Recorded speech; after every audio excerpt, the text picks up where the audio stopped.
Hey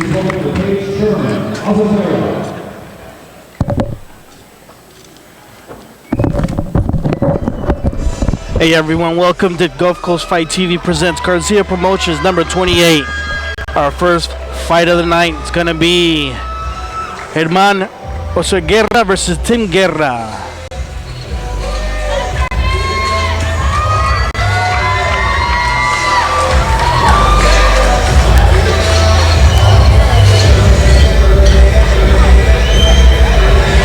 Again, thank you very much for tuning in. I appreciate you. Let me see if I can get some information out.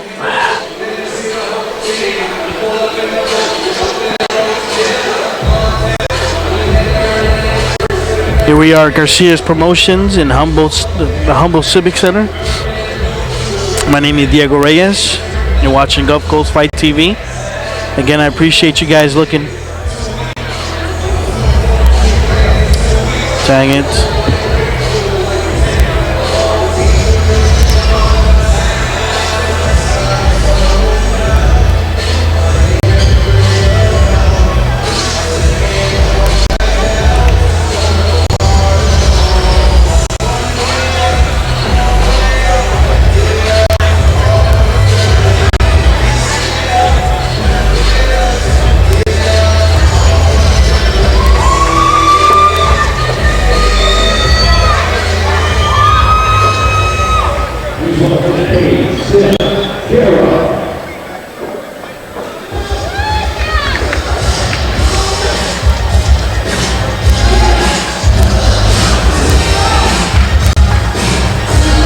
Alright, we are waiting for Tim to come out. Tim Guerra.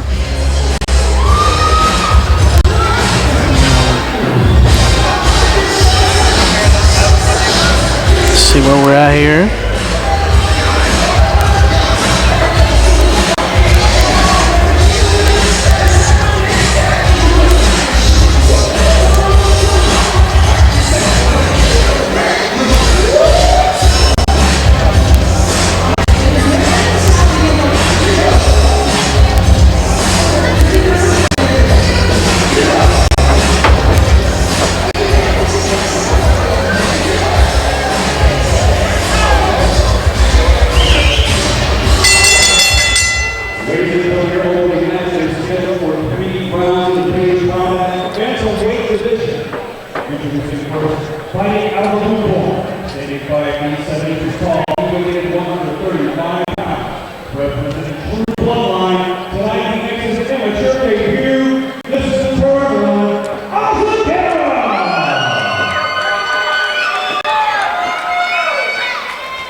Fighting out of the red corner. He says why he fought this tall, weighing 136 pounds.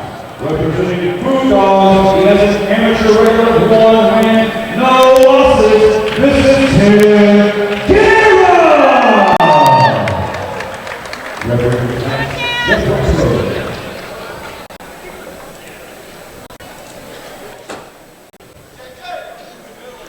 And here we go, first round, referee Jeff Rexroad.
Just checking, double checking our gear.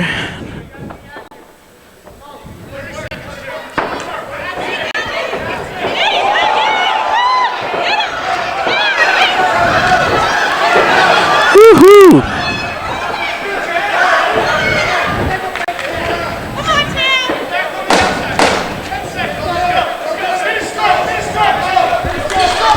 You got a link for the stream?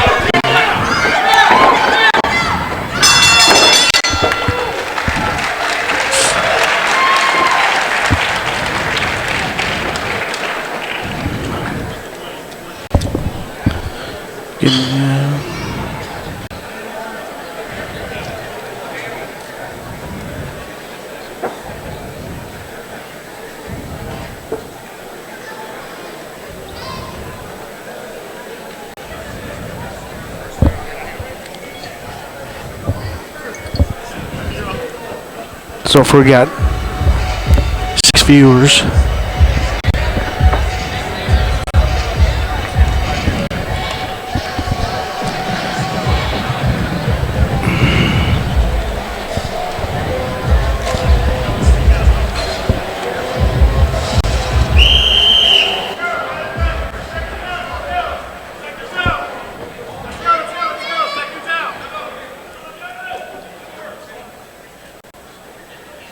Here we go, round number 2.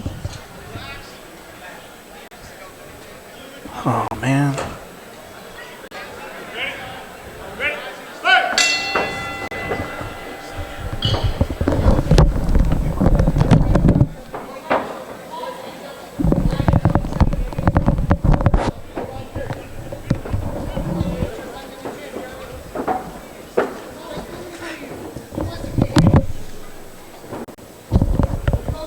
We are here at round number 2.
Just to tell you a little bit about these guys, Herman, or German, is 21 years old, his debut. And then you got Tim, he's 1-0, fighting out of Foo Dogs. This is a Bantamweight fight, 2nd round. Have you been watching it from the beginning? Let us know. Chat, tell me what you think. All right.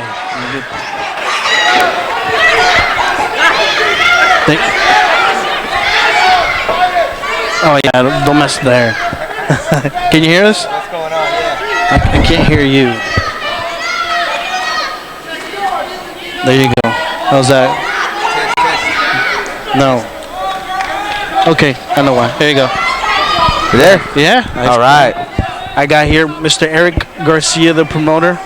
I have no experience as a commentator. I'm just a technical director, so I'm just Well, these first two guys are going at it, man. Looking good here. One of them's 1-0. Tim Guerra. Tim Guerra is 1-0, and German is making his debut tonight. Got Tim on top here.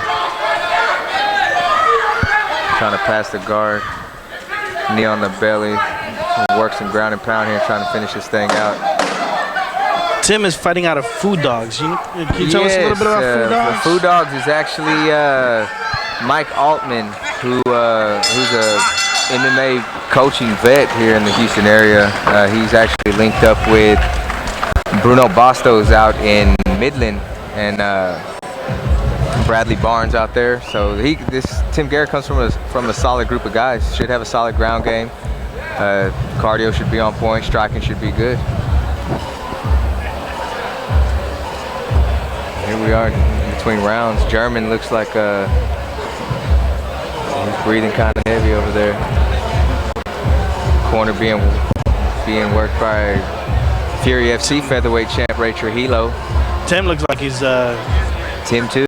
breathing pretty hard. Yeah, these guys are throwing down. Yeah, that debut shock. That's it. That adrenaline dump. Oh. Third round.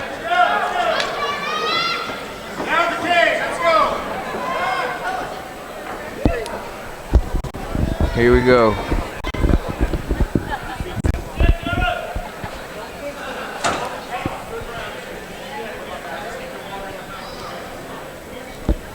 Round 3. Let's get this last little sweat cleaned up and we're ready to go.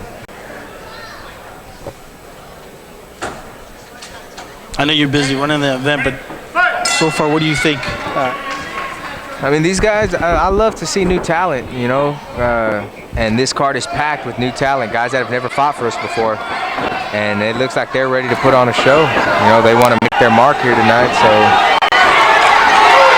Oh. German's just bringing it all out. Yes, German's turning it up.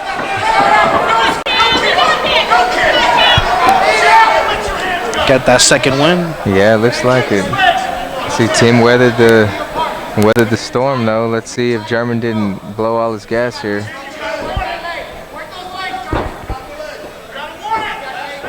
You know, what kind of advice would you give to guys who are starting out and wanting to fight? I mean, well, I mean, get with a good team first and foremost. You know, train all the way around. nice right hand. Don't just be a stand-up guy. Don't just be a ground guy in this sport. You got to be well-rounded. So you have got to get with a group of guys that are going to teach you how to fight on the ground. You know, stand up, get your cardio on point, conditioning, get with a good conditioning coach. You got to be disciplined. These two guys both look like they came prepared. They're in shape. Yeah. They both made weight. And this is round 3. So for a debut fight to be able to be throwing like that and in the third round, they came prepared. Oh, blood is flying now. Tim with a hard left hand. Oh, 1-2, man, they're throwing now. Germany needs to get them hands up. That first onslaught of punches that he delivered might have took some gas out of him.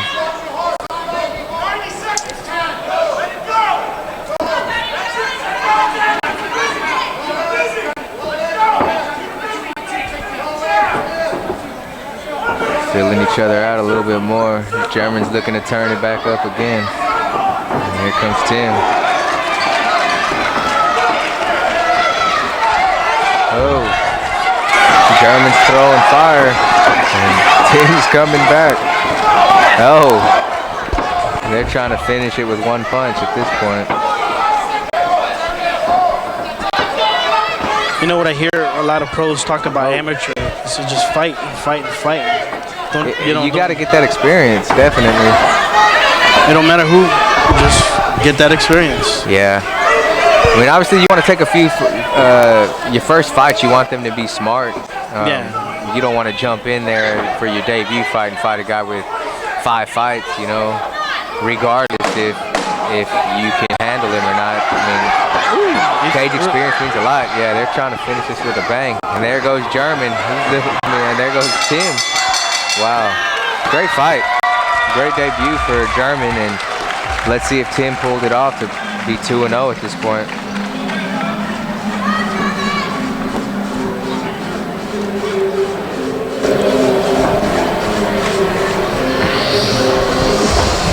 I missed the first round, but it looked pretty even. The second and one apiece, second and third. So let's see. It'll be interesting.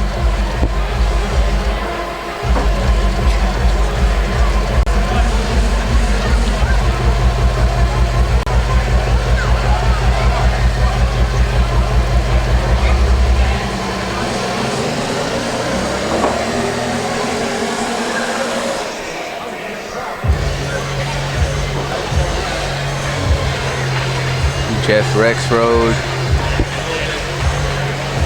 black belt, in there reffing tonight.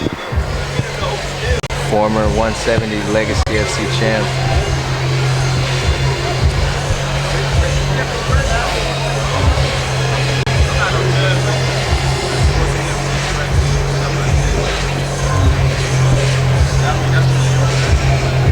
Let's see, we got a decision. Let's see where we're at.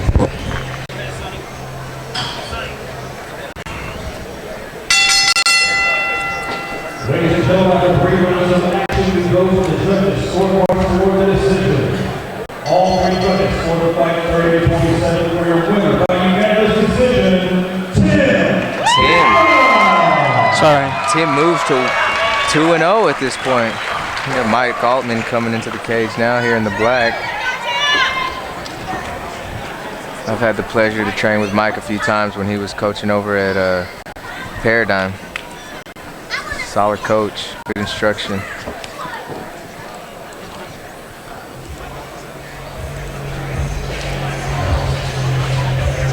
Next coming up, Connor Brock versus Hector Molina.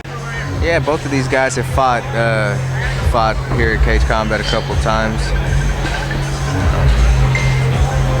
Hector Molina coming off a win. He's actually, I think, 1-2 coming into the cage, and he's here for a test tonight. Let's see what he can do with Connor Brock.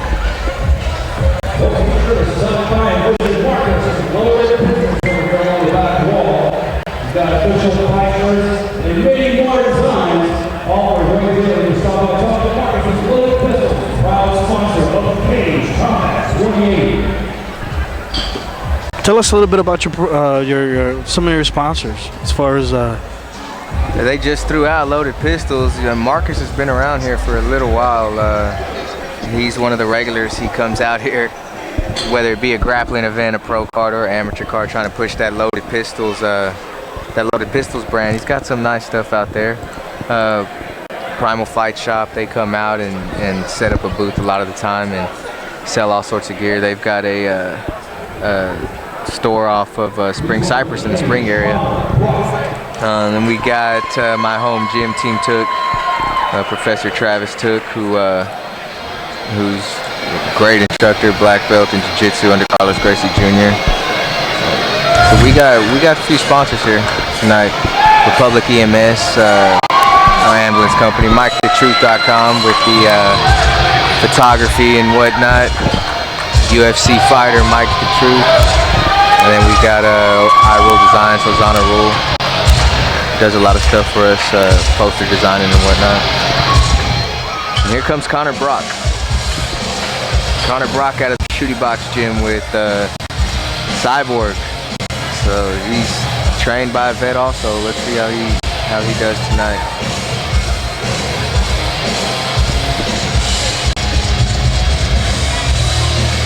Looks like he's got Angelus McFarland in his corner. Well, so far we got 14 viewers. Again, I want to appreciate you guys tuning in and watching this. If you're in the area, man, you need to come down and check these fights out. Ticket prices are reasonable. Can't get any better than watching it live. These upcoming fighters, they give it 120,000% when they come into these fights. Yeah, they put in a lot of time, a lot of work, man. Definitely support your local guys. You know, this is that's what keeps these events going on. You know, we try and put on quality shows, but we got to have support.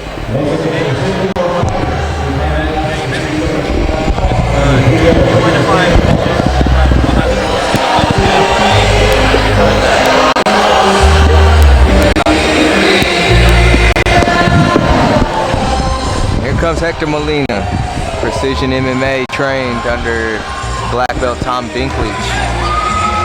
Hector coming in with a record of 1-2, coming off a win over Jeremy Little.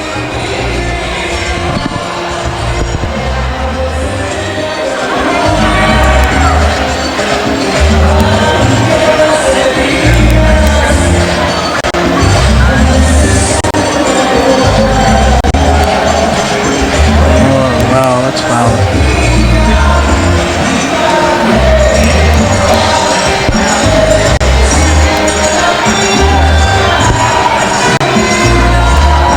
And we'll be right back here next week with Texas Submission Hunter number 9. The pro grappling event next weekend, Saturday, March 25th. Make sure you tune in.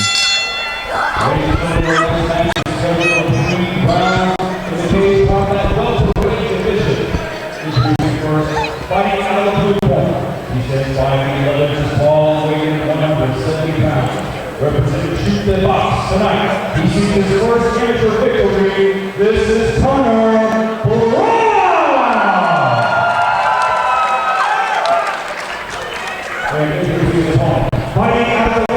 Connor Brock in the Venom shorts, Hector Molina in the black tap-out shorts. Red corner Hector Molina, blue corner Connor Brock.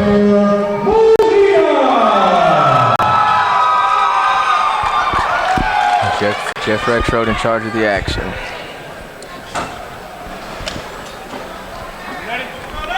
Here we go.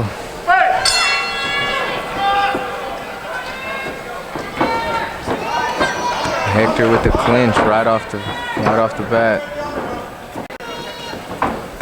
Connor going for a takedown. Hector defending. A little dirty boxing there.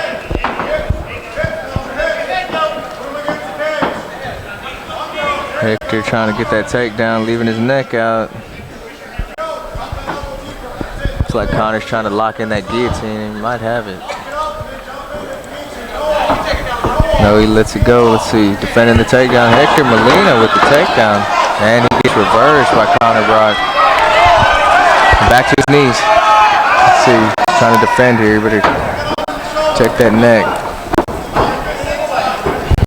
Back to the feet.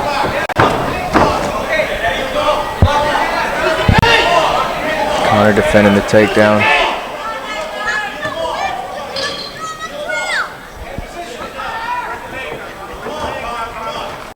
Nice takedown by Molina. And Connor back to his feet. Ends up on top. Side control. Connor Brock on top. And Hector trying to roll to his side. He needs to watch that right arm before he gets the arm triangle here. Connor gives it up.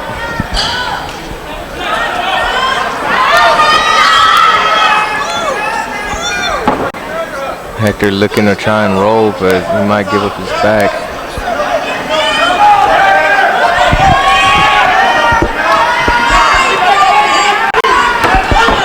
Connor with the mount. Oh, Hector recovers. Back to half guard, Hector Molina.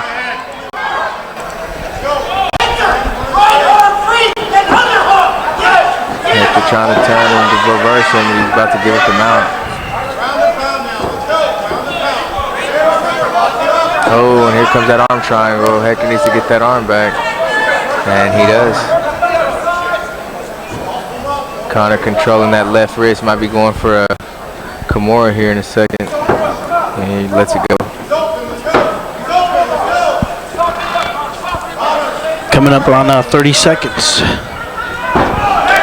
Hector's not letting him have anything. Not taking really any damage. This far as amateurs, can you use your elbows on the ground? You can elbow the body and the legs, nothing to the head. No elbows at all to the head. Same thing with knees. I mean, you can knee the body. Hector fighting not to give up that position. Great job. He weathered the storm and saved by the bell. You want me to do it by myself? Hey, oh, I'm sorry. I ain't got a fight card, I ain't got nothing. A.J. Hoffman. What's happening, Eric? Oh, nothing much, man. Just calling some fights tonight. Oh! Ask me how excited I am. Who's that? Your cousin or your aunt that makes me pay $10 for parking every time? And I sent the message out there. Let's see here. I told her, I said, you know I'm always on the list. You know me. She said, I know. She didn't give a damn. Look at that.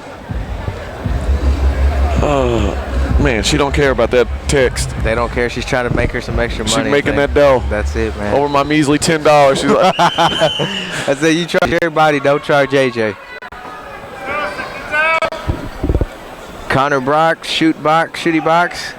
Hector Molina, Precision MMA. that was a pretty lopsided first round. Yeah, it looked like it. Here we go. Round 2. Connor with the inside leg kick right off the rip. How many fights for these guys? Hector is 1-2, and I believe Connor is 2-2. So pretty even. Hector coming off his first win off last cage combat.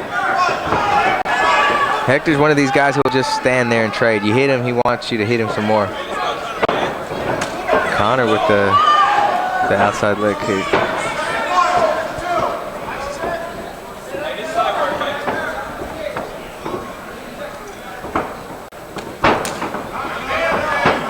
Nobody really pushing the pace here. Jab, jab.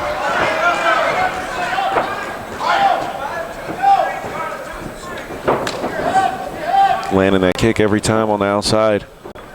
Yeah, Hector needs to start checking that kick. Oh, right hand by Hector. And his little fan base out there sees it and goes wild. Connor looking for some switch kick.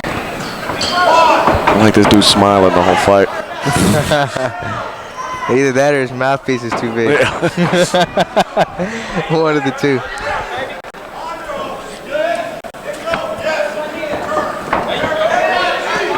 Turn them in double underhooks now.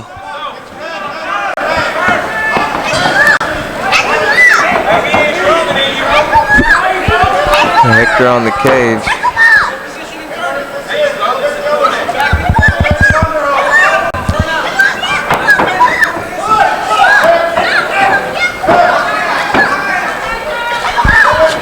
Hector trying to get this fight to the ground. Let's see if he can do it. First round he tried this and oh, nice.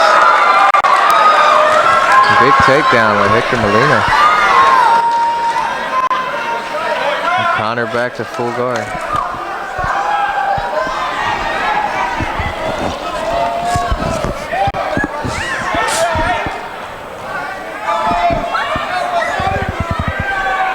Hector with the can opener, trying to open that guard. Look at him.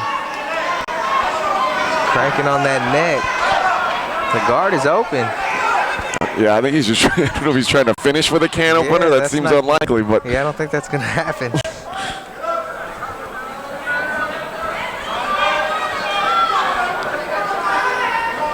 He's going to get triangled.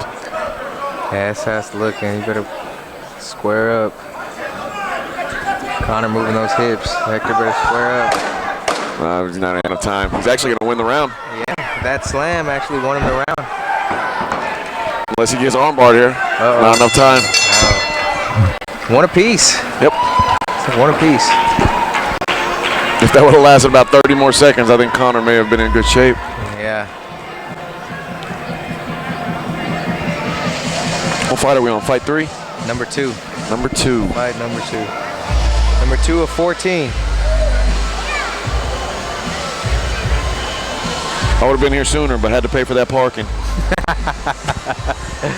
We'll get you a burger or something later to make up for the parking.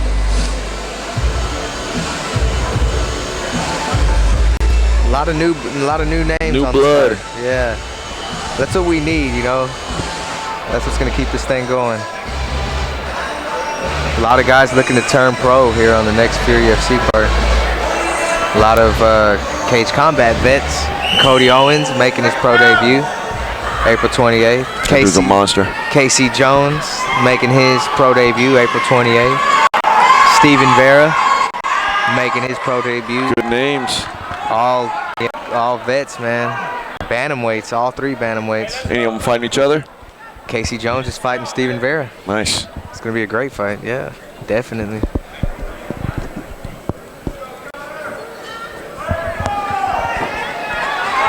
Round 3. Let's see if we can get a finish here if we're going to the scorecards. I like when Rex Road and Chris Reed referee these fights, and I know damn well they could beat up whoever they're reffing. Well, you got Rex Road in the cage and Chris Reed judging.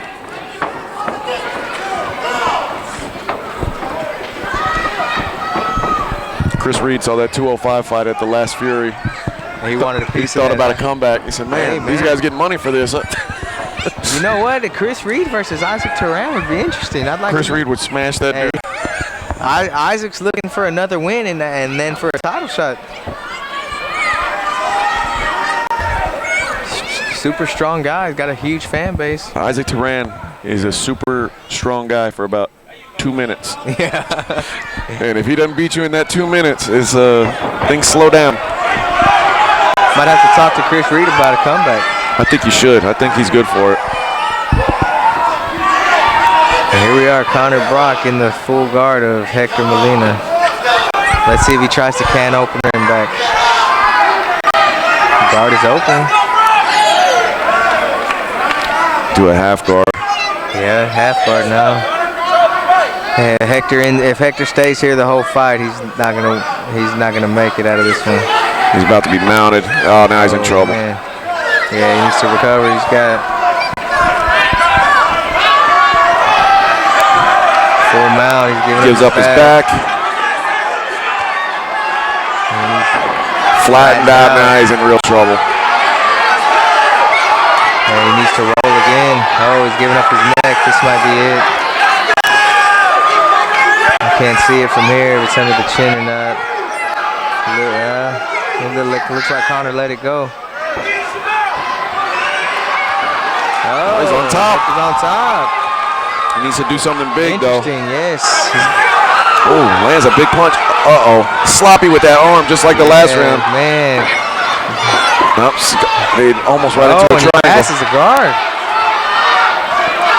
Man, this is going to be an interesting round to score now. This is going to be hard to score, yes, it is. Let's see if Hector can get that pass. Connor trying to recover. And he passes. Let's see. Wow. Oh, no, and he gives up his position. Connor's back. Back and forth here in round number 3. Both of these guys trying to make sure they get the nod.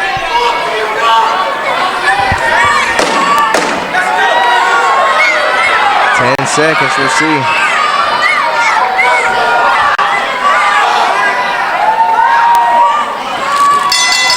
That's a tough round to score, man. Tough round.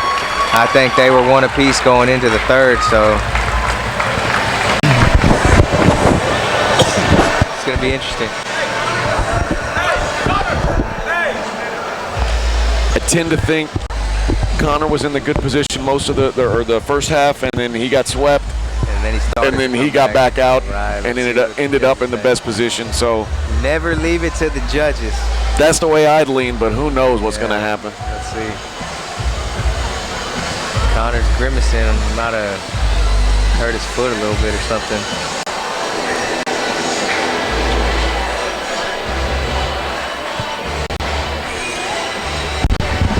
Hey, we were just talking about you coming back and fighting that Isaac Turan guy.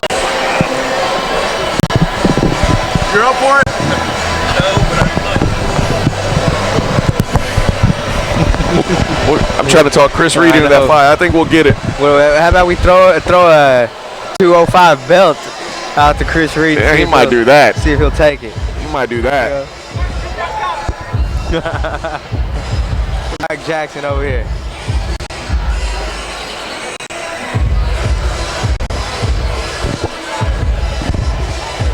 Rarely do I get to come out here and sit and like actually. You ain't got to write checks and stuff like that. It's exactly. nice. On an amateur card, you know, we don't have to worry too much about it. So handles itself from here. Handles itself. That's it. I put the cards together, set it up, and let it ride. Both guys thinking they got the nod. Let's see. Somebody's gonna be disappointed. Yeah, let's see who it is. That's a close fight, though. Let's see if Hector Molina's gonna go bring his record to 2-2 or 1-3. Judge Andy De La Hector scored the fight 29-28 for Connor. Split decision. Judge Brady scored the fight 29-28 for Hector Molina. I hate to spoil it. I know who won. Wow. Judge Chris Reed scores the fight 29-28 for your winner by split decision. Connor gets the nod. That was a close fight. It was, and it's tough. It's tough in a 3-minute round. Right. I mean, when you start out in that bad spot that he was in the third round, it's even with the reversal, you've got to hold that for the rest, and that's a tough thing to come back from in these short rounds.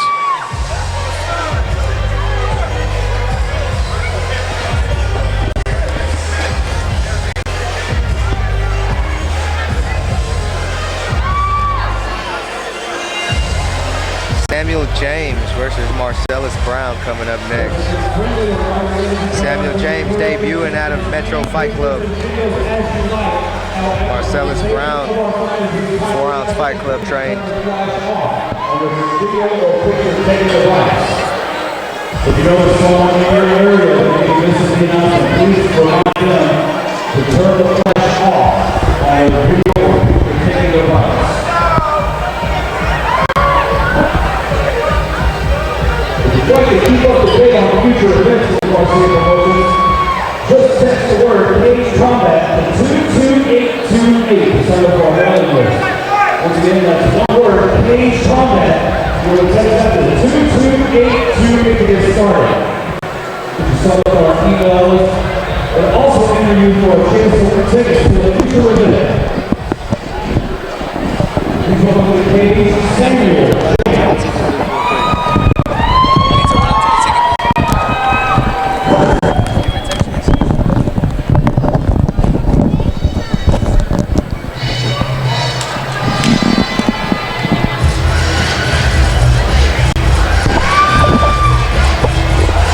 Coming up, Samuel James. A little bit of old school hip hop. Pick it up, pack it up.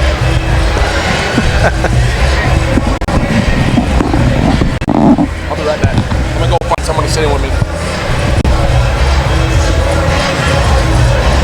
Again, I thank you very much to the people that are tuning in at the Garcia Promotions Cage Combat number 28. We are on our third fight. It's going to be Samuel James versus Marcellus Brown. It's going to be a featherweight fight. Samuel James is out of Metro, and then Marcellus Brown is out of 4-ounce Fight Club. It's these two gyms have been at it time and time after again. Hold on, let's see where we're at right now.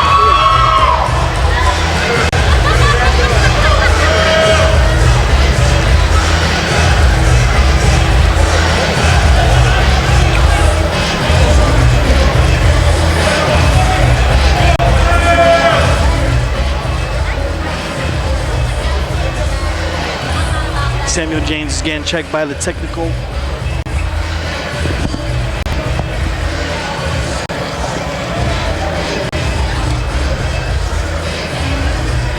Man, if you haven't got a chance, go ahead and like Garcia Promotions. Follow them on Instagram, YouTube, wherever, man. Wherever social media you like to follow, go ahead and follow them. Also, if you don't mind, go ahead and follow us on Gulf Coast Fight TV. My name is Diego Reyes, living in the great state of Texas. We're at the humble Civic Center.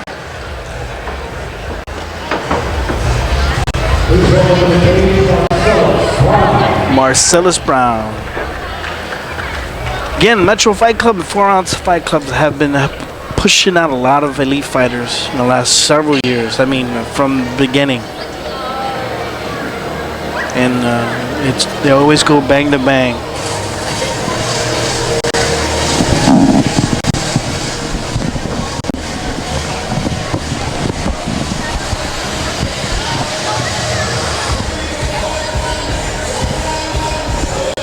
What's up, Diego? Hey, what's up, sir? How's it going, man? Good to see you. Yeah. All right. Oh, my Great. favorite. Jace Petrie joins us. Yeah, I know. I mean, I'm just looking at these Doritos right here. I don't know. These are like my favorite Doritos of all time. That's the ones you like? Yeah. They made me like a full-blown fat ass, actually. I like that Cool Ranch. Oh, man. I don't know. They like didn't make them for a while, and I'm never on Twitter, right? Like, I never get on Twitter. I actually got on Twitter and put @Doritos, why did you stop making sweet chili ranch and they started making Doritos, and they started making them again. The power of social media. I mean, hell, man. You know, all you people out there have me to thank for the spicy sweet That's chili sweet of you. purple bag Doritos. All right, what we got going on, man? How are you? Doing well. Just had a split decision in the last fight. Really close fight. Yeah. Hopefully we'll have another good one here. Yeah, I'm looking forward to this one. Two good camps here. We got 4-ounce and Metro Fight Club. Yeah. Debut out of Metro. To come on top and flatten him out a little bit here if he wants to keep the position. And you get like really explosive guys like that, like one small mistake on the back right here, and he loses a great position.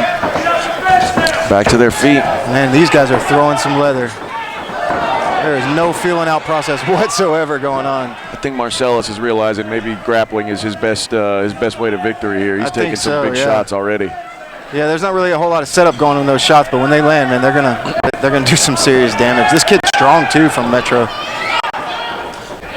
He's got a decent stance. He's got decent footwork, it looks like. So he's gonna have his feet under him when he punches, and he's gonna have some power on him. Just looking to find him with the jab.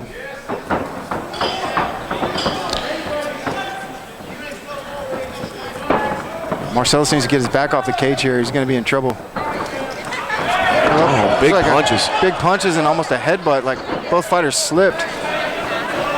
That's a common problem when you're trying to throw a lot of wingy, heavy punches. You don't have your feet under you too good, and you just slip, you know? And Samuel keeps his feet flat on the mat. Yeah, he's a little flat-footed. He's got big power, man. This kid's got a lot of talent. If he would just set a couple of those shots up, I think he could really land a big power shot on Marcellus. Yeah, Marcellus is looking to take this fight to the ground. He's got his back a little bit here. Yeah, it's going to be key for him to get this down and come up on top. Yeah, he needs to get his hips on him a little bit more. See how his knees are on the mat? When your knees are on the mat, your weight's on the mat. I'd rather have the guy knees off the mat, make him carry my weight. It makes it harder to stand up, and it makes it a lot easier to control the position.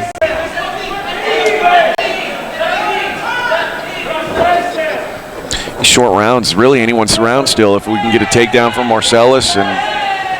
There's not a lot of winging punches. I think, like you said, AJ, it's anybody's round. There's not a whole lot of technique going on. Samuel unloading here. Yeah, it looks like Marcellus got clipped a little bit. He's just covering up. He's looking to swing back, man. He got punched right in the eyeball. Yeah, I think Marcellus is hurt. Yeah, they're going to stop it. Joe steps in, yeah. I think he caught a fist in the eye, and he grabbed at his eye and dropped to a knee. That's going to grab concern for the ref right away. Yeah, and he didn't protest at all. He stood up. You could tell he was a little wobbly, and I think he knows that Samuel was just a little bit too much for him tonight with those big, heavy punches. Guy throws big bombs, man, big bombs. Yeah, that's an impressive debut. I think so too, and I think if you put a little bit of technique on him, you put a little bit of feeling out process, you let the nerves, give him some fights under his belt, let the nerves kind of calm down. He could really be a pretty good contender at 145. 145, yeah. And I think that's a good point, and I think that gym is a good place for him to be for that, Metro. Absolutely. And, I saw he doesn't let guys fight if they're not ready to fight. I agree. And I think he sees something with this kid and can probably make him into quite a fighter. Yeah, and he does a thing where he'll let you fight when you're ready to fight, but he'll also get you the right fights that are going to test you so you can get better. And that's what the best coaches do. And I think, you know, with a little bit more seasoning for this kid, a little bit more, maybe some amateur boxing, maybe some amateur Muay Thai fights, to get him comfortable in there where he doesn't always have to load up and throw a bomb on everything, because the bomb's always going to be there. But if you set it up, it's so much more sneaky, and it's so much more hard to see it coming. At the amateur level, what he's doing works, but when you turn pro, what he's doing does not work. You have to put technique, you have to find your range with the jab and the low kicks and stuff like that, and then this kid could really be something. And probably disappointed for Marcellus, who loses another one, and really early on in the fight was in a position where if he could have got a little bit deeper on that net, I mean, he was on his back. If he could have flattened him out, he wins the fight, you know, 30 seconds in. I mean, he had some good spots for sure. This kid obviously is not his forte isn't grappling. You know, I mean, he's at the right gym to learn those skills, but obviously he wants to stand. I think Marcelo, you know, when he got on top, he made just a couple of mistakes. And with a guy that's that explosive, you can't really make those mistakes because he's going to get back up and then you got to eat some leather. You know, I think this kid does have a future, Marcelo. He's at a good gym, 4 Ounce Fight Club. They got great grapplers there, so he'll come back strong. The ladies coming out.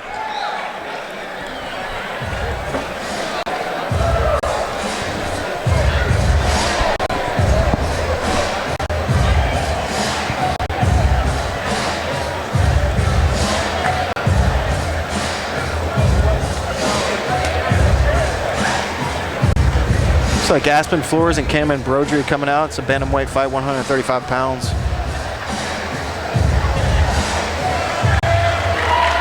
Aspen is a debut, and looks like Cameron has 3 fights, and she has yet to get a victory. So let's see if she can get it done tonight. I think it's kind of an interesting record matchup. If you're 0-3, you don't mind facing a debuter, and if you're a debuter, you don't mind facing someone who's 0-3. Yeah, it's about par for the course when it comes to debut and 0-3. You know, I guess the best that 0-3 could do is ask for another 0-3. But right. There's not that many people that hang around after 0-3. But if you're a debuter, I mean, you may even prefer to face an 0-3 guy than another debuter because you don't know what that debuter can do. Well, maybe the 0-3 girl, maybe she just ran into 3 really tough girls. That's also a possibility. You never know, man.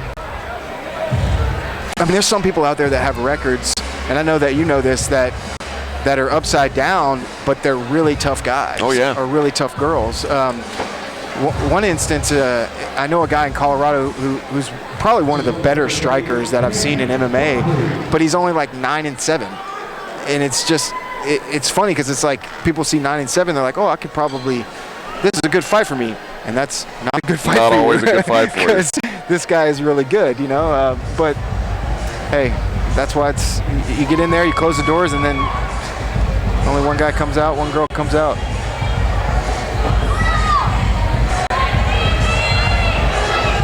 I always think a good example of that is Mark Hunt, who's 12-11 as a pro. Yeah, I'll fight 12. I'll fight a 12-11 guy. 12-11, barely over 500. I'm sick. I got the flu. Yeah. I ain't been training. I've just been coaching. If a debuter chooses to fight Mark Hunt, God rest their soul. Yeah. Yeah, I would. That's like a massive. Get the stretcher ready.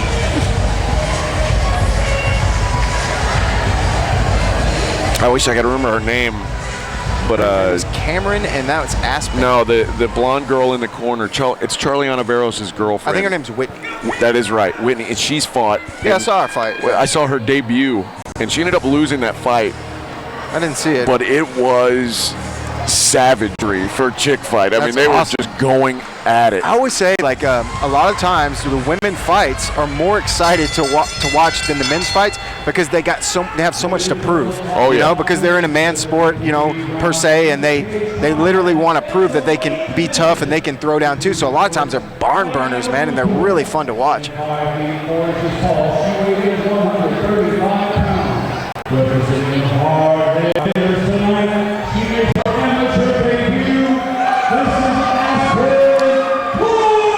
to say this, which, I mean, I guess if it were a man, I would say the same thing, so I'll just go ahead and say it. She's a big-bodied 135er. That's it. I mean, she's probably got some power behind those punches. She weighed in at 141. That's why. There you go. There's the explanation. Not this weight class. Right. So that's a weight class above. So there's a reason why she looks a weight class bigger than her opponent, because she was. So well, kudos to. I missed weigh-ins yesterday, so that lets you know about where it was. So kudos to Aspen for taking the fight. Yep. Glove touch. Which, just a reminder to amateur fighters out there, missing weight is cheating. Yeah, do not miss weight.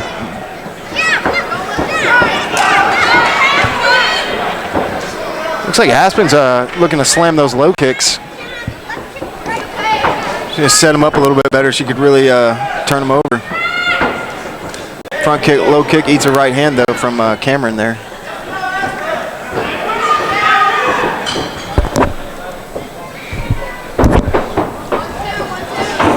Jace, I'll give you $20 if you read me both of their leg tattoos during this fight. I mean, I feel like she has a whole novel on her leg, though, man. I don't know she has War and Peace tattooed on her leg. Plus, I don't have a magnifying glass, so I can't see it from here.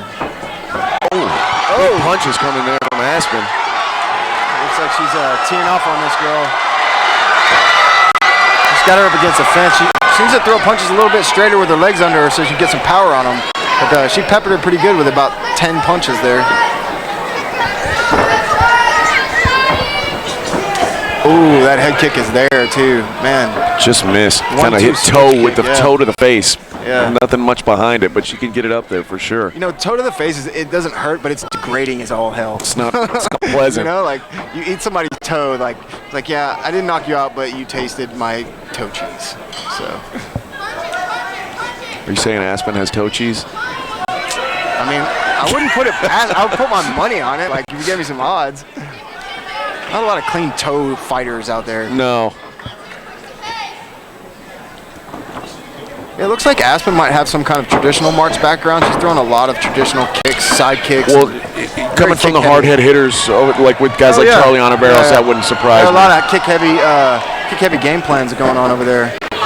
But, I mean, they're effective. She's landing a front kick, and then she's following up with some hands. She's definitely getting the better of the striking, for sure. The problem is there's just not a lot of hands up when these strikes are being thrown really by either fighter. It's just and another thing that's punch and be punched. Right, and another thing that's with traditional martial arts is they don't really have a lot of power in their punches. Charlie's an exception. Charlie Ontiveros has a lot of power in his punches, but generally, kick-heavy Taekwondo-type backgrounds, that they don't have a lot of hip turnover when they punch, so they don't really get a lot of knockouts. And that's kind of like what we're seeing here.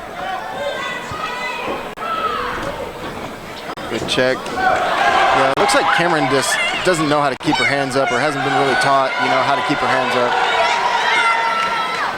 Because her hands are not up. Well, we mentioned earlier, Cameron is 0-3 to this point, and not keeping your hands up is a good way to lose fights. Yeah.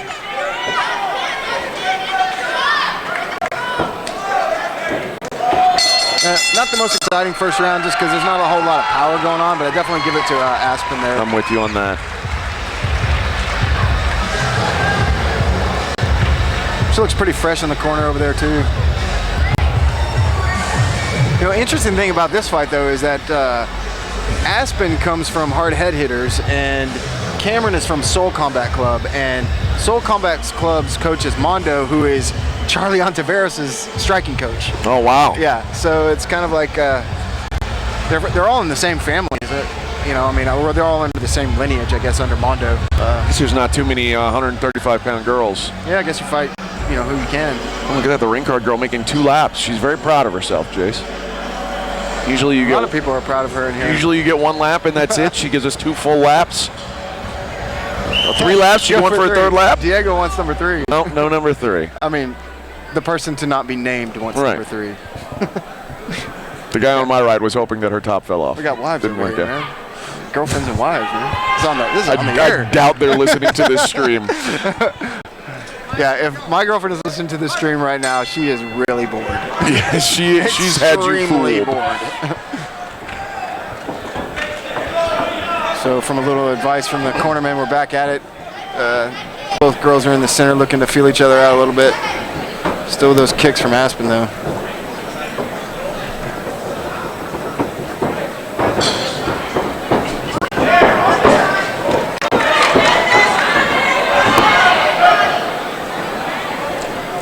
I think you're right. I think it's just pretty obvious who the better striker here is, at least the more technical striker. There's not much power from either girl right now, but Aspen is just, she looks sharper. Her punches are more technical. Her kicks are better. She looks to be the better striker. Yeah, her kicks help her punches out because she's actually landing her kicks, which opens up the hands a little bit. And it looks like Cameron's just had enough of that, so she's just... Yeah, Cameron's going to pull guard, see what she can do here. Pulled guard on her, looking for an armbar here. Actually, she's looking for a little bit of rubber guard, mission control, and she actually locked it up. Now she just needs to focus on that armbar. She's got it.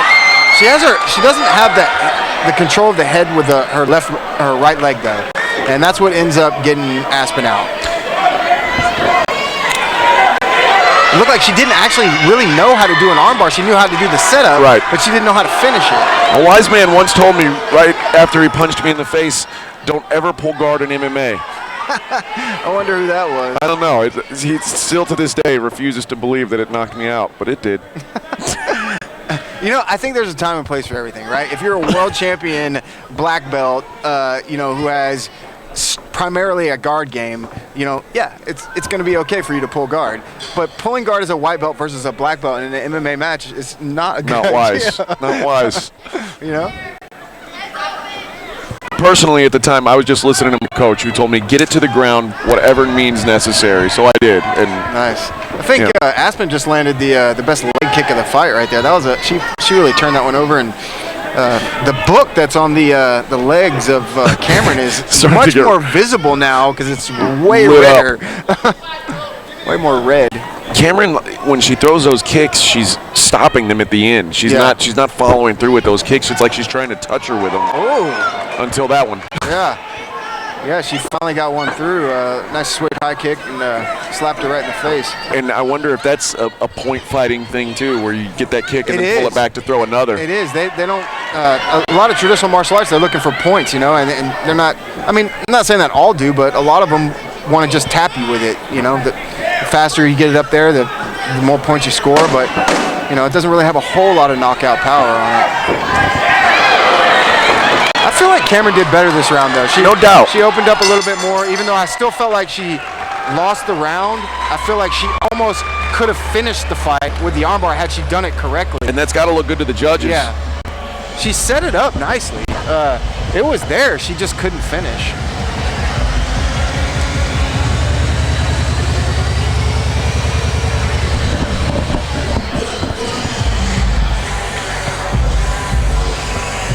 Both girls look fresh in the corners. Not like a cardio issue here, so looks like we'll get to see one more round. It's strange because obviously it's not like there's been ever long lulls where they're not throwing punches, but it just doesn't seem like there's a lot of exertion from either girl. Right. They're not throwing big power shots. Right. Maybe that's why neither of them looks really tired at this point. I think that's a really good point that you make, that they're traditional fighters, traditional martial arts fighters, probably both have backgrounds in that, and that comes from staying relaxed and not putting too much exertion into your punches and your kicks.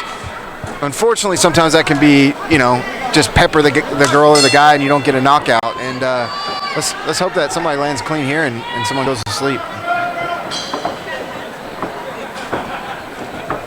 If she goes to sleep, I want you to get up and read her leg. We're going to say, now I lay me down to sleep. I pray to the Lord my soul to keep. The Lord's Prayer on her leg. Oh. It'll be a bedtime story. Good punches getting through for Aspen. All right, now some good ones by Cameron. She's standing way too square. I mean, neither one is covering their face. This is like Forrest Griffin, Stephen Bonner. No, it's more like Tank Abbott, like Paul Camozzi, UFC. Like they just don't care.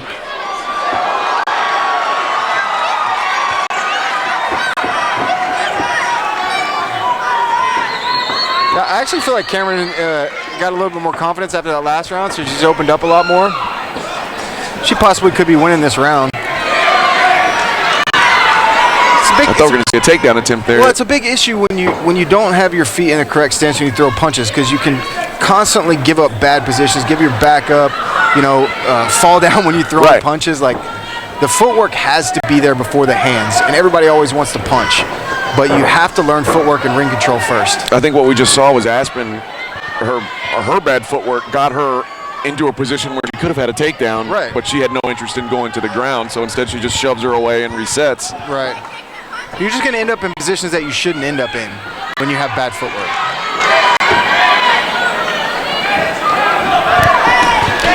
Cameron may be winning this round too, and round 2 was a very close round. Yeah. I mean, this is really kind of anybody's fight if Cameron can make a statement here. I agree 100%. I think that Aspen definitely won the first round. Cameron possibly could have won the second round with her aggressiveness with the guard pull and all that. And then I think that this is anybody's round, so this is really anybody's fight, like you said. Ooh, big punches landing though for Aspen there. I mean, the rate that Aspen is landing at, the percentage has got to be absurdly high, because when she throws, I mean, Cameron's not moving her head, she's not putting her hands up, they're all landing. Yeah, I mean, like you said before, neither one is protecting their face, so it's just kind of like, hit me here and I'll see if I can land more. Just a twirl spin, turned her back, and like I said, just blatant disregard for the safety of her nose there. Both girls are bleeding, it looks like, a little bit from the mouth and the nose.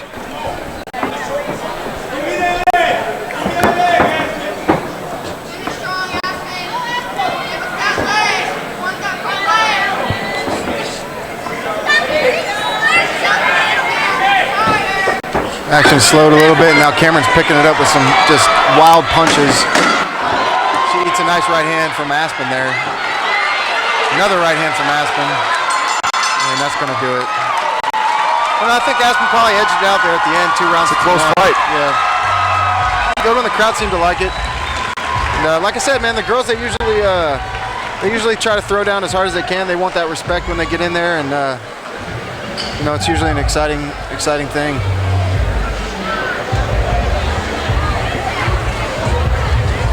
So we'll see what the judges have to say. I mean, how did you have it? I think I have it 2-1 for Aspen. I think I go 2-1 for Aspen as well. Although that third round it's a coin flip, really. Yeah, you never know when you leave it to the judges. That's a kind of a cliche thing to say, but I mean it's true. I mean, you never know what one judge scores more than another. Even that takedown that was a guard pull to a guy who favors the ground game, he might give her the edge. I mean, she had a close armbar, so. It could be 3-0. It could be 1-2. You may know the answer to this. Are the judges allowed to take into account the fact that she missed weight by 6 pounds? No. Okay. No, I mean once they're in there, they're in there. You judge based on the skill of the fighter that night. I feel subconsciously it would be tough for me to ignore the fact that one girl missed weight by 6 pounds. So there's an automatic advantage. If a round's close, I may penalize the girl for that. I mean, you make an excellent point, and really. Theoretically, you should base the fight on the skill of the fighters that night. But I mean, in the back of your mind, you might say, well, I mean, it's kind of BS that she's 10 pounds heavier or how much ever she did. Right. I always try to say, look, if the girl accepted the fight and the other girl was heavier, then they're equal on fight night, because you never know what each person is weighing on fight night. I mean, clearly in this case, they're different weights, but 330-27s. Yeah, it's going to be for Aspen. Yeah, really just not. I think the biggest issue, and if I'm a judge, the way I look at it, Cameron's just not technical enough to really reward for things. So it seems kind of when she does land, I don't want to say it's accidental, but it's just not clean. And Aspen, everything looked to be more with a purpose. Yeah, She's aesthetically, it looks better. It looked a little bit better. I think the one caveat to that, if I could find one, is that the ground game, Cameron looked like she actually had a decent ground game, much better than Aspen, but it just only went there one time and it was short-lived, so she didn't really get to showcase it. And like you said, she had the setup right, but didn't really just. Yeah. Well, dude, I got to get back there. All right. Warm a few guys up, but it was fun. Let's do it again. Appreciate you, sir. Yes, right, sir. brother. Take care.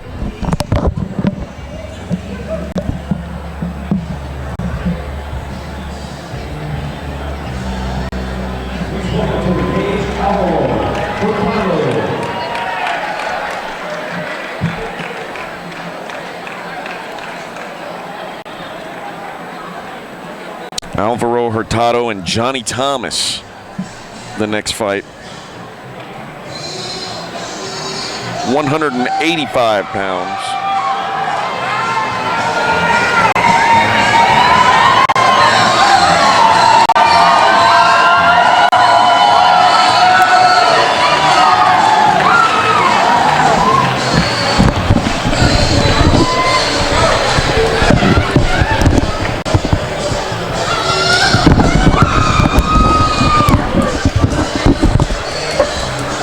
I think the last time Johnny had a devastating knockout win. I'm not sure who was the competitor. We have records on these two gentlemen.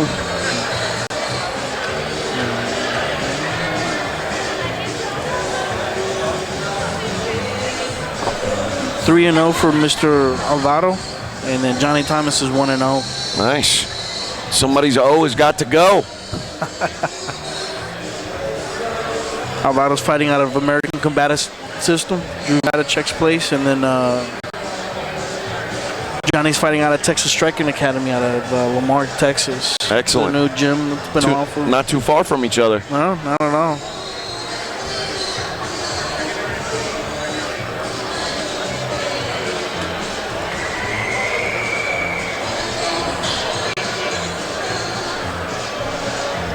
I believe Mr. Alvaro's from the Army National Guard. He's an infantry guy. And Johnny's football, coming from the reins of football. Wow. Football.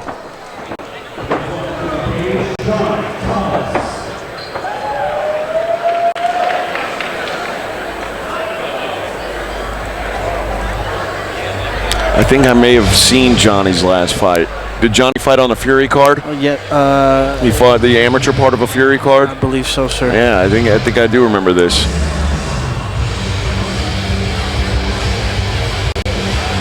And this dude is an explosive guy.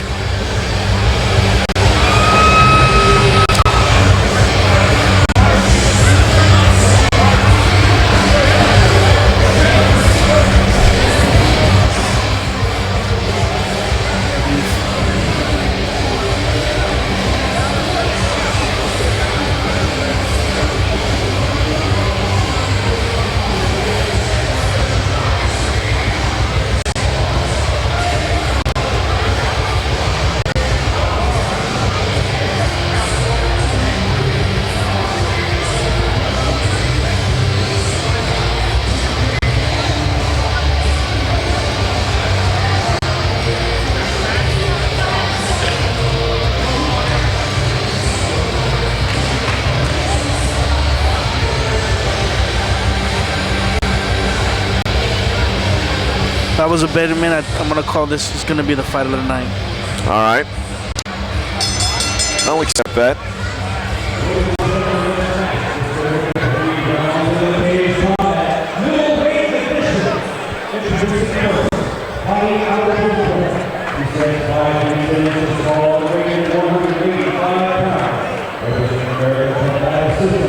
He has a perfect amateur record of 3 wins, no defeats. This is Alvaro Hurtado.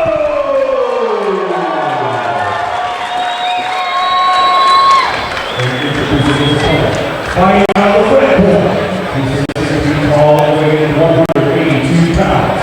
Representing Texas Striking Academy, he is an undefeated amateur with a record of 1 win, no defeats. This is Johnny Thomas.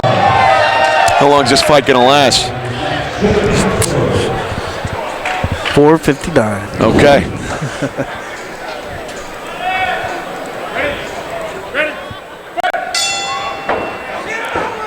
Alvaro Hurtado, Johnny Thomas. Here we go.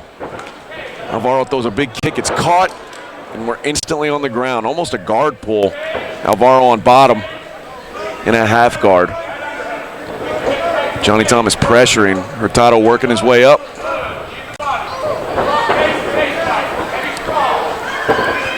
Thomas kind of relentless with this takedown. Just we're keeping that, or maybe not even a takedown, just keeping pressure on him. Hurtado with a knee to the body.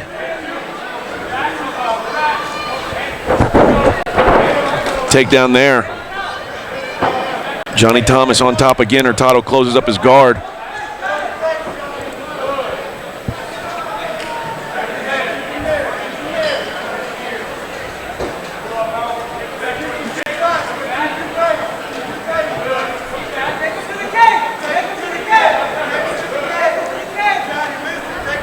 Hurtado's guard is open.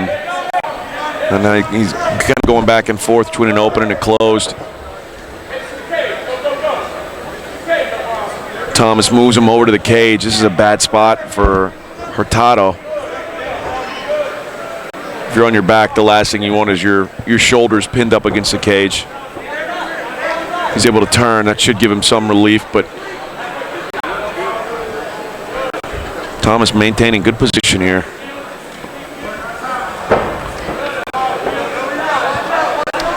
Hurtado looks like he's trying to set up a triangle.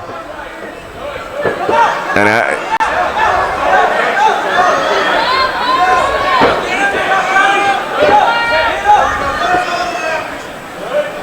Thomas doing a good job posturing up, sense that danger. And Hurtado kicks out, but Johnny ends up on his back.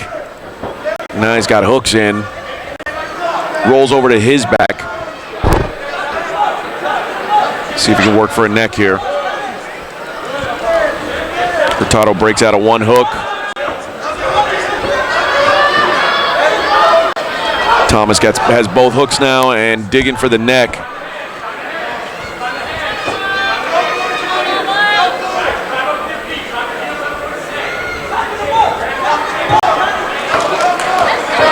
Hurtado turns into him, and now he's on top. Got about 30 seconds to go here in this round. Make something happen in a round that's been really all Johnny Thomas so far.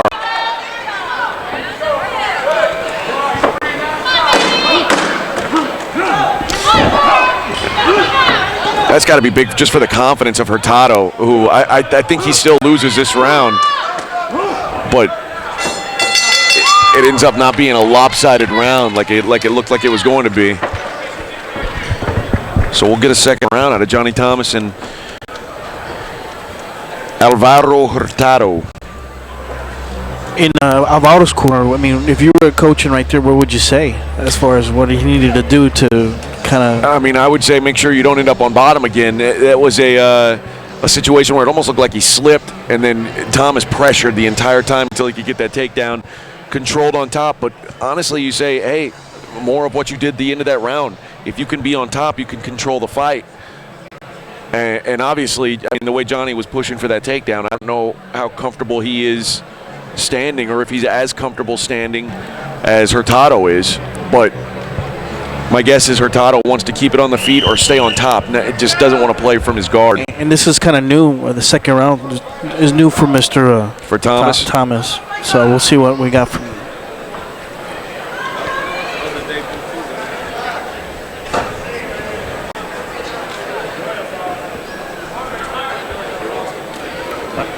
I believe he owns a gym called Dynamic Athletic Builders. So a bunch of Division I college football trainers. So I think his cardio is gonna full tank.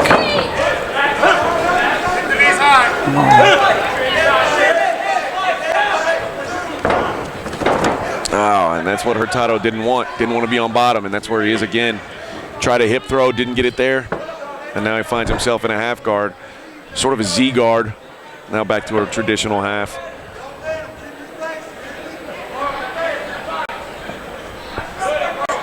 Doing a good job controlling the wrists.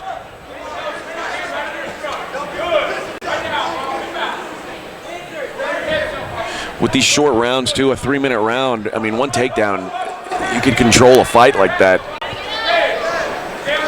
Because 3 minutes isn't a long time to hold someone down compared to 5.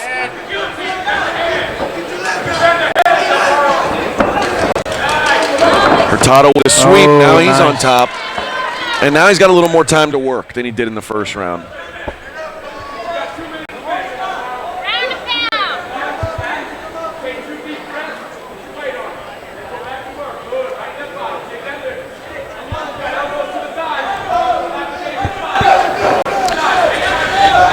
Johnny's got a loose half guard on here. Hurtado's landing now.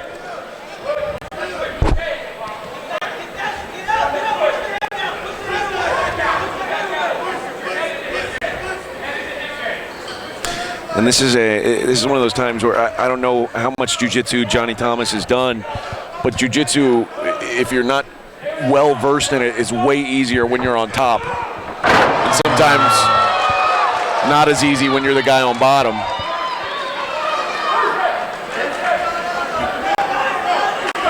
And now Hurtado works to a full mount. And Johnny Thomas is in a really bad spot here.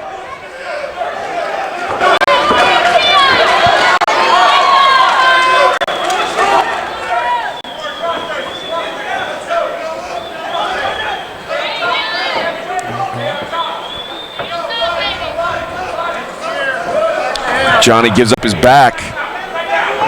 And now Hurtado's going to try to flatten him out and get that neck. Oh, big punches from the bottom, from the top. Those are landing, and now Johnny Thomas is flattened out. Gets back to his knees.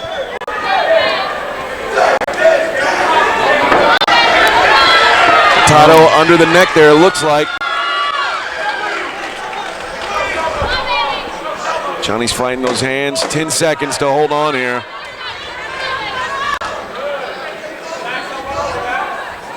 It looks like he'll survive the round, and he does. Much better round for Hurtado, and man, I think now we're in a situation where the third round decides the fight.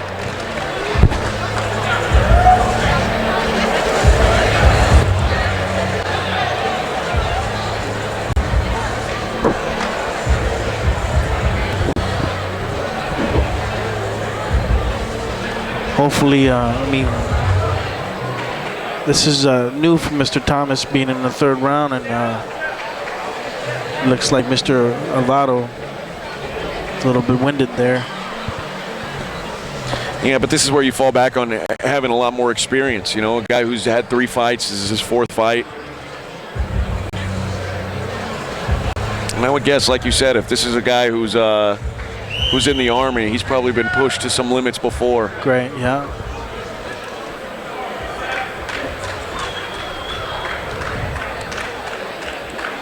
Been a really good fight so far.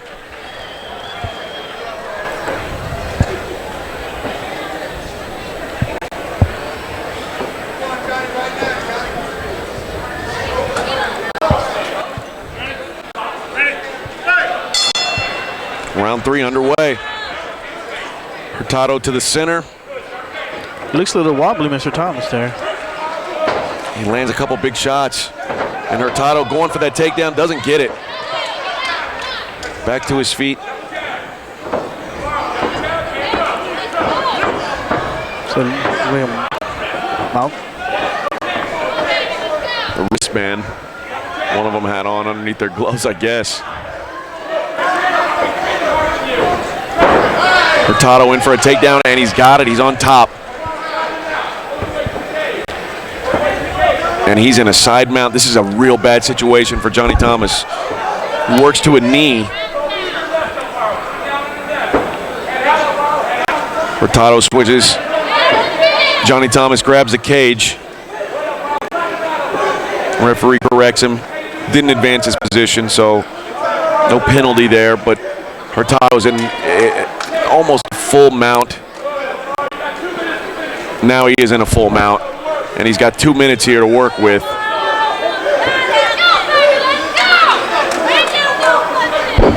Like I said, when both guys are tired, you get to this third round, I'll usually favor the guy who's been there in these fights before. And Hurtado's looking great in this third round so far.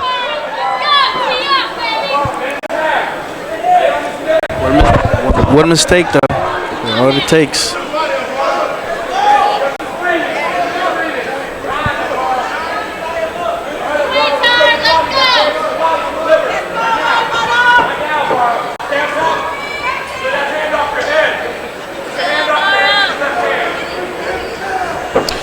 Hurtado's got Johnny Thomas has to make something big happen here.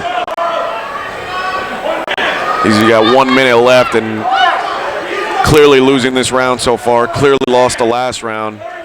He needs to get to his feet or at least recover a guard and have some kind of offense from it. I mean, there's really no finishes when you're mounted, so he's got to do something to get on top, do anything, get up. If Hurtado's able to hold this position, there's almost no way he loses the fight.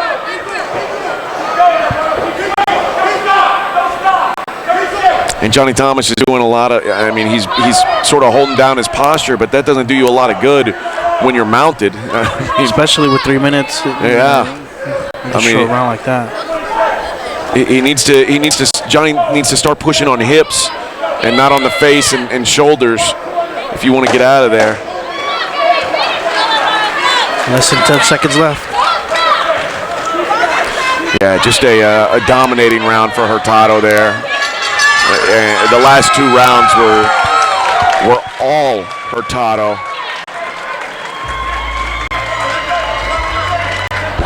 After a really impressive start for Johnny Thomas. Yeah.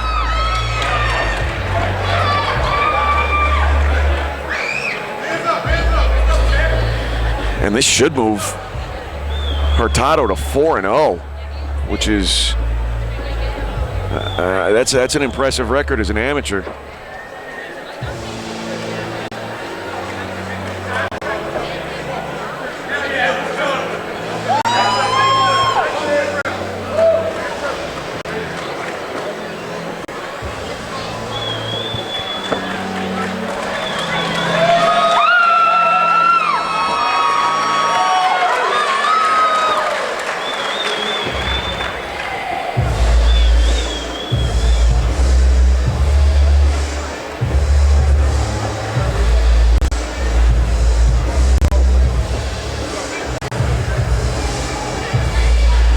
Again, if you're in the Humboldt Civic area, in Houston area, you need to come down. You got to check these fights live. I'm telling you, there's nothing better than watching these guys hit leather.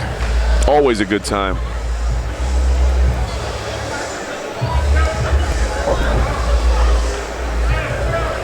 Fighters to the center for the decision. The feeling I know how this one will go, but I've been surprised before.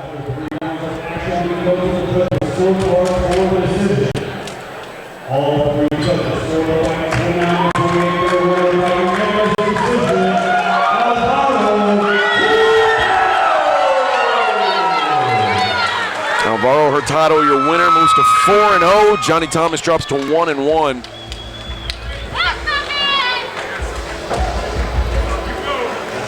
Big Jeremy Hardy throws him up on his shoulder. Good performance.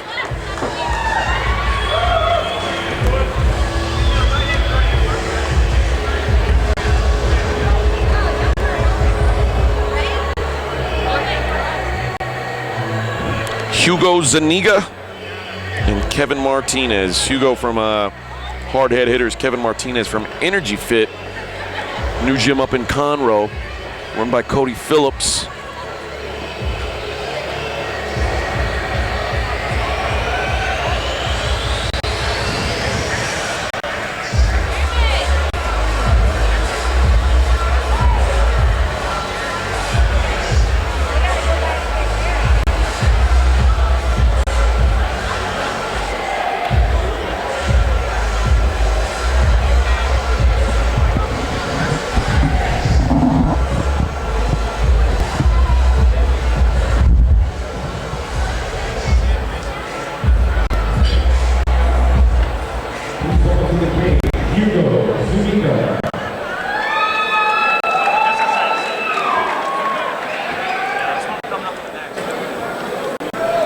Hugo Zuniga, fighting out of Hard Head Hitters, out of Cleveland, Texas.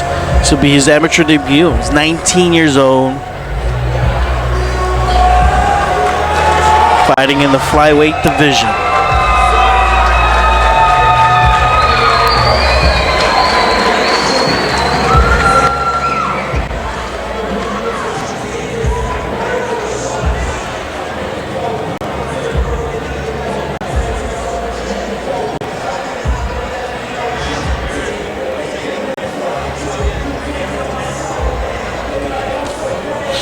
Again, I appreciate you guys tuning in. Let's see how many viewers we got. Multitasking. You got 42 viewers, man. I appreciate you guys tuning in, man. It's great. Showcasing this out of Humboldt, Texas. If you're near the area, you need to come out, man. If not, check out the stream still. Like or subscribe our pages. Follow us on YouTube, Facebook, Instagram. Show us some love, man.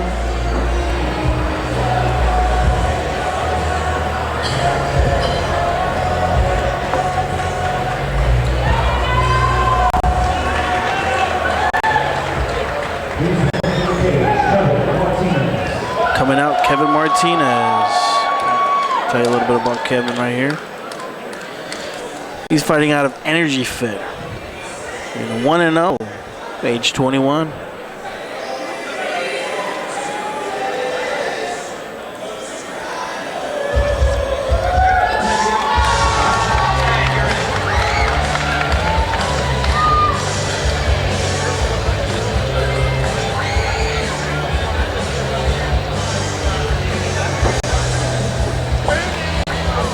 Thank you very much, 61 Third. I appreciate your comments.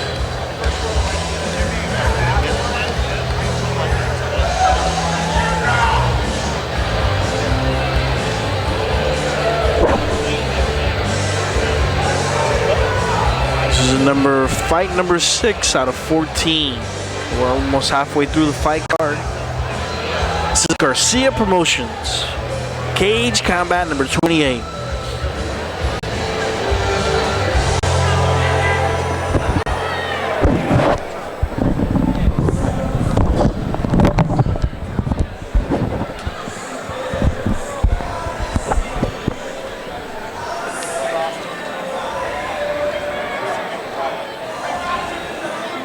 Hugo Zuniga, Kevin Martinez, about to get underway here. 125 pounds.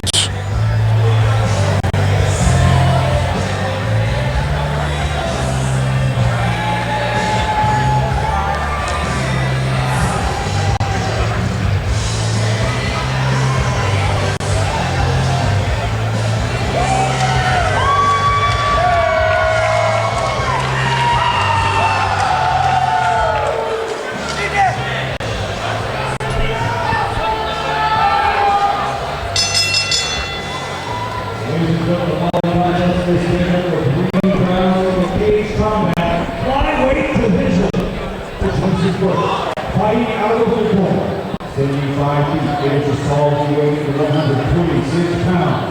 Representing the hard head. You're doing great. You're doing great. This is Hugo Zuniga.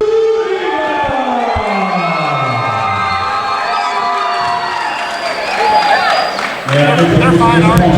Fighting out of the red corner, 75 feet, 7 inches tall, weighing 125 pounds. Representing Energy Fit, he has a perfect amateur record of 1 win, no defeats. This is Kevin Martinez.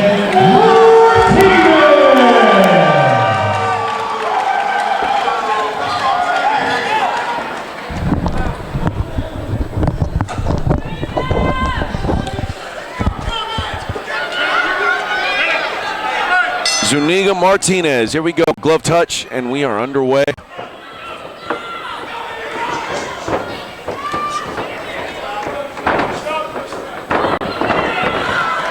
Zuniga presses Martinez up against the cage. Good job, Martinez, to switch it up.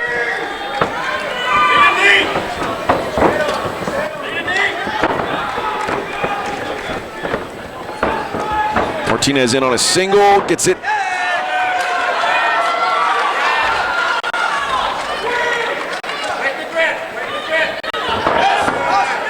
Martinez passes. And now back into a half guard.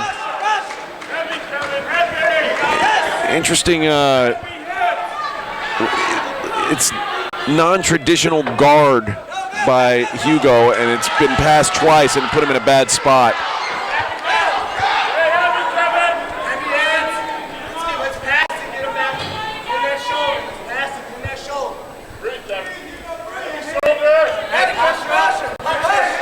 more traditional guard now for Hugo.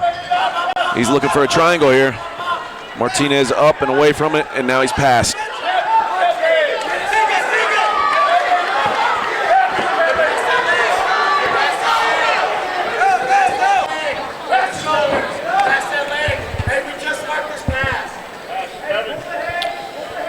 Now Hugo with a body triangle for the guard.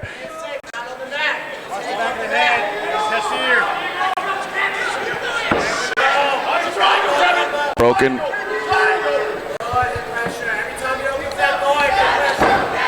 And again, Martinez passes, and now he's into a mount. Up back to side control.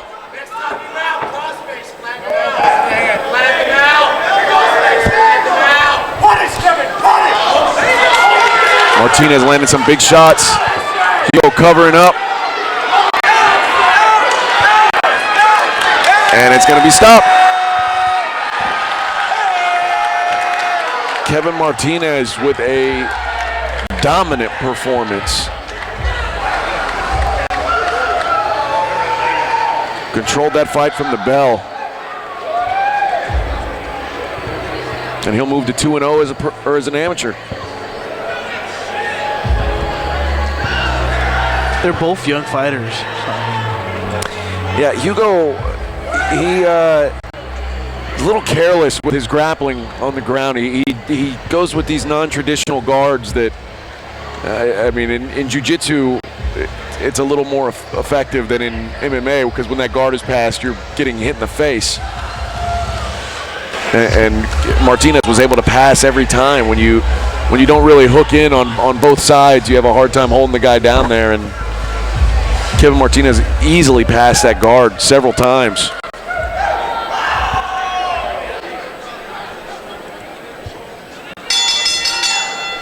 Ladies and gentlemen, referee Jeff Franco stops us for 2 minutes and 11 seconds in the round number 1. For your winner, by TKO, Kevin Martinez.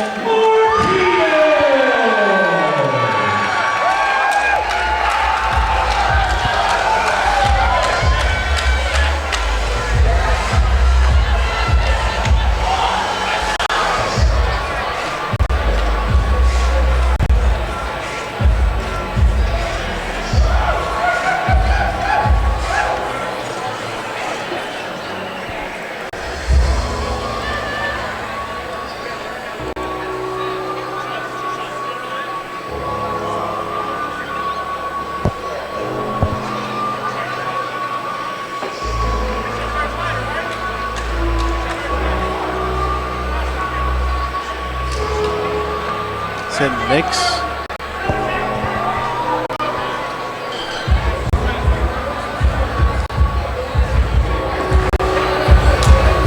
Next up, we've got Charles Lashley versus Kyle Roberts.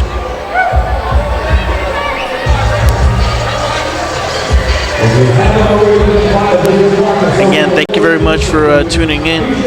Cage Combat 28. I believe we have 2 title fights. We have a featherweight title, Sanchez versus Sarabia, and a middleweight title matchup with Somnatsky. I'm not sure that I have that current.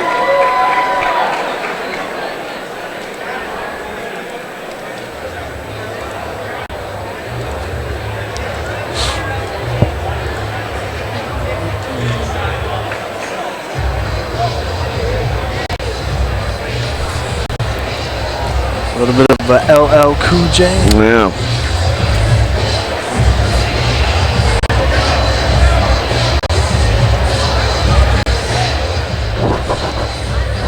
Charles Lashley coming out.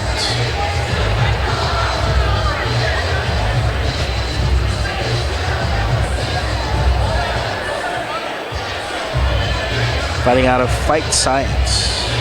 In Brazoria County.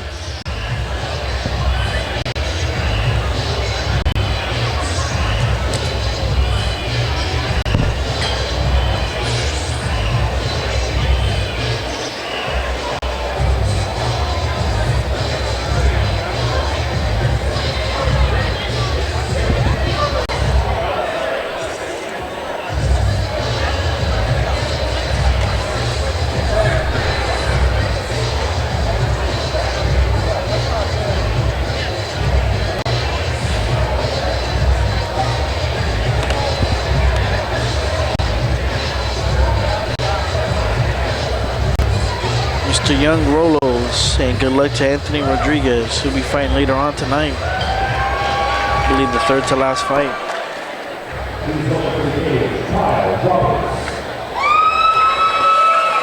What are our records for these two guys?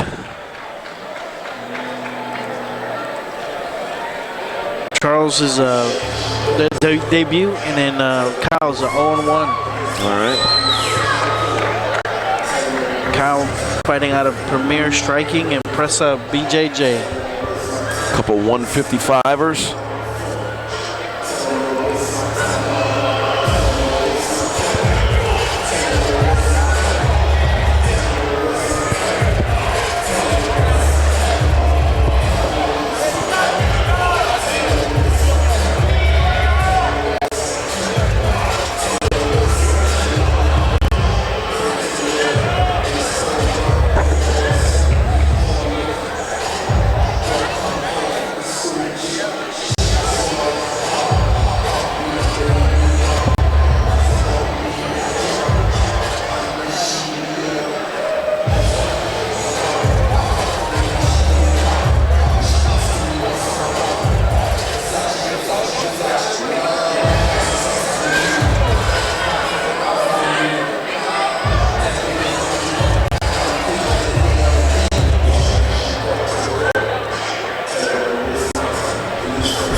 Ladies and gentlemen, next match is scheduled for 3 rounds elimination combat at lightweight division. Introducing first, fighting out of the platform, standing 5 feet 9 inches tall, weighing 155 pounds. Representing Fight Science tonight, he is his amateur debut. This is Charles Lashley. And introducing his opponent. Fighting out of the red corner, he's 6'5" feet 11 inches tall, weighing 154 pounds. Representing Pressa Brazilian Jiu-Jitsu and Premier Striking tonight, he seeks his first win as an amateur. This is Kyle Roberts.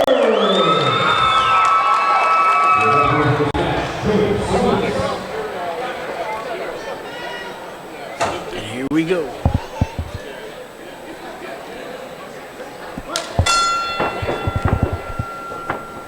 Lashley and Roberts. Roberts in on a takedown. Lashley does a good job avoiding it. Good head pressure, throws him away. Looks like he wants to stand.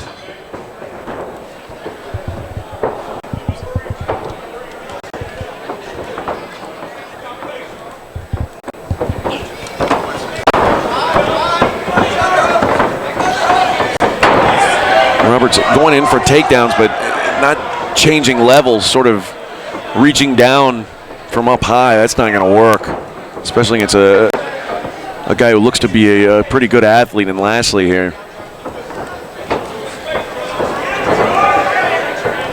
Gonna have to change levels and drive in with that.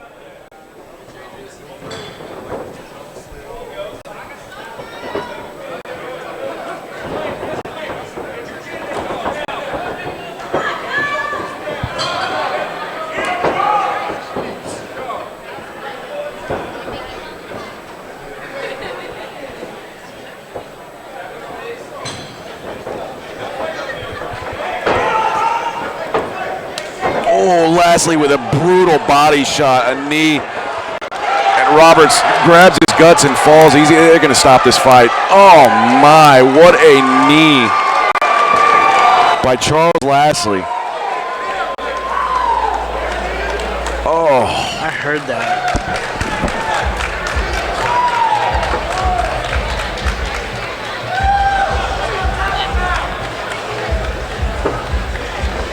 Oh, Roberts still not right. Leaning up against the cage. My goodness.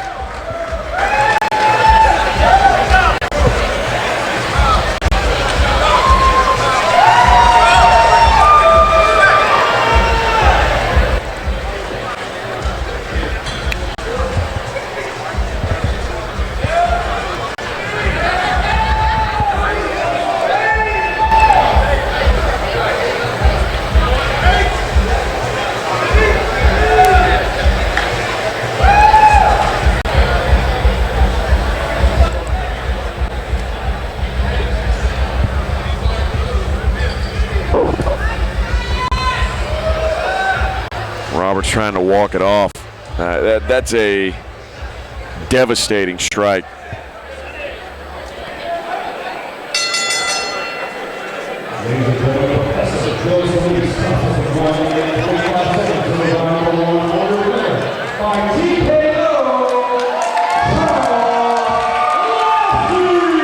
Just over a minute, Charles Lashley wins his amateur debut with an incredible knee to the body. Ooh, I heard that. Just a thud.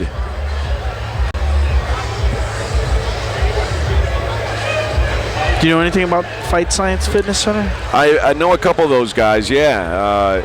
And it's a lot of grapplers, really good grapplers, but I mean it's a pretty solid all-around gym down there, man. Around where I grew up in Brazoria County.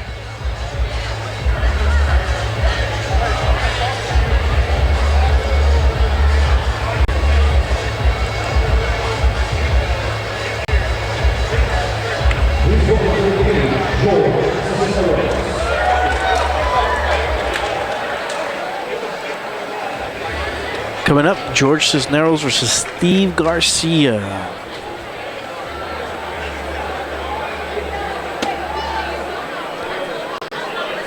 I believe George is from True Bloodline. It's Ray Trujillo's gym.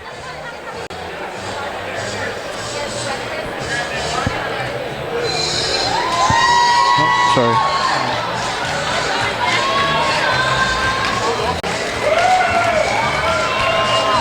An 0-1 versus a debut.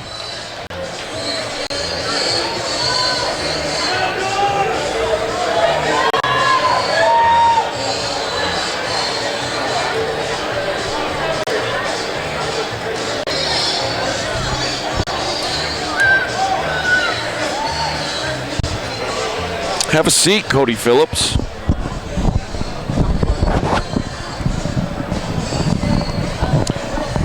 First of all, congratulations. Thank you, thank you. I don't know how many guys have you. I mean, I know your gym is relatively new. How many guys have you had fight out of that gym so far? First one. First one, 1-0. Look at you. We're undefeated. That's right. Yeah, I love saying that. Just undefeated. Love it. Just staying there. Yeah, we've got another guy coming out, Charles Lloyd. Not here, but April 28th, he'll be rocking and rolling, and we've got some high expectations for Charles. So we're gonna have more and more. So we're happy with the way this one turned out. He did exactly what he was supposed to do, and we're pumped about that. Yeah, that was a really impressive performance, and one of the things I noticed, I don't know if you noticed this or if Kevin noticed this rather, but Hugo had sort of an unconventional guard, and it seemed like Kevin had a really easy time passing it and ended up in side control, and it happened 3-4 times in the fight where instead of just a traditional closed guard and holding him there, he was sort of loose on one side and almost trying for a triangle before he set it up, and it ended up putting him in some bad spots. Yeah, that's what happens with some of these amateurs. They start thinking ahead of time. They forget that they can get punched in the face. Just if you're not used to that, at the gym, somebody that's really going to try to punch their face through the floor. And yeah, I mean, that happens. They get open too quick, and before you know it, you're like, whoop, legs are open, let's take it. Mistakes you can get away with in jiu-jitu that you cannot when there's violence involved. No, you cannot. Yeah, it's there's too much opportunity in here, and especially when you got guys, in Houston, our amateurs, a lot of them, some of them are pros, even though they're 1-0 and 0-0, but some other guys from smaller gyms don't realize what they're jumping into sometimes, and they make the mistakes that you should at an amateur level. Sometimes you go on the upper side as professional level fighter, so it is what it is. Kevin seems like a pretty good grappler for an amateur. I don't know how old he is. Looks like a young guy, but he appears to be a pretty slick grappler. He's a very good grappler, and that's what everybody's take on Kevin is that they worry about his grappling. His hands are as good as his grappling. Very fast hands. He does, and what we've been working with him on is that his head and his eyes were coming over his feet a lot when he was at Gracie Baja originally, and they did, Gracie Bajas, especially the one that he was at, it was a heavy jiu-jitsu school, and the Muay Thai wasn't as, they didn't do as much Muay Thai as they should have, but they had some really good coaches. But, what happened was we took him to our school and we started working hard on his hands and where he needs to be in his technique and, proper spots, and it showed tonight. He did exactly what we wanted to do, which is get heavy on his hips, get the guy on the ground, and just punish him. That's what he did. Should be a good matchup here. Steve Garcia. The second Steve Garcia I've ever met in my life. Now, I think I'm on about 9 or 10. Steve Garcia fighting out of Metro, and George Cisneros, a true bloodline fighter. Old true bloodline. I think I see Ray over there in the corner.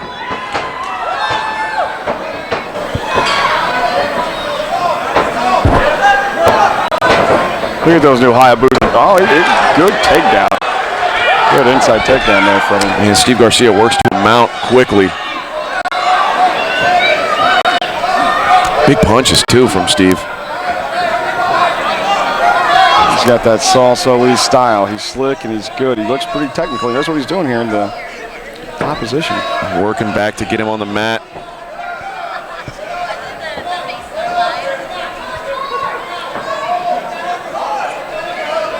Yeah, there's one thing here that I have these amateurs really need to work hard on. I don't know why they don't. Is putting their head when they're pushing up against the cage into the other guy's chin. They don't do it. It's like one of the biggest things to do, and it's usually the first thing you learn when you push somebody up against the cage. And he did a classic case of not doing it there. It's funny you say that, and I always had a hard time with it being a taller guy.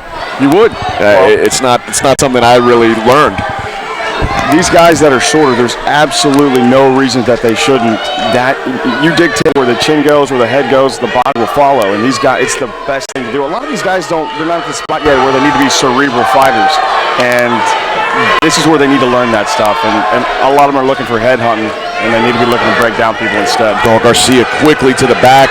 Cisneros in some big trouble here. He's eating some big shots and really hasn't given much back this round so far. He seems pretty content to be on his back. It's been sort of a survival round for him.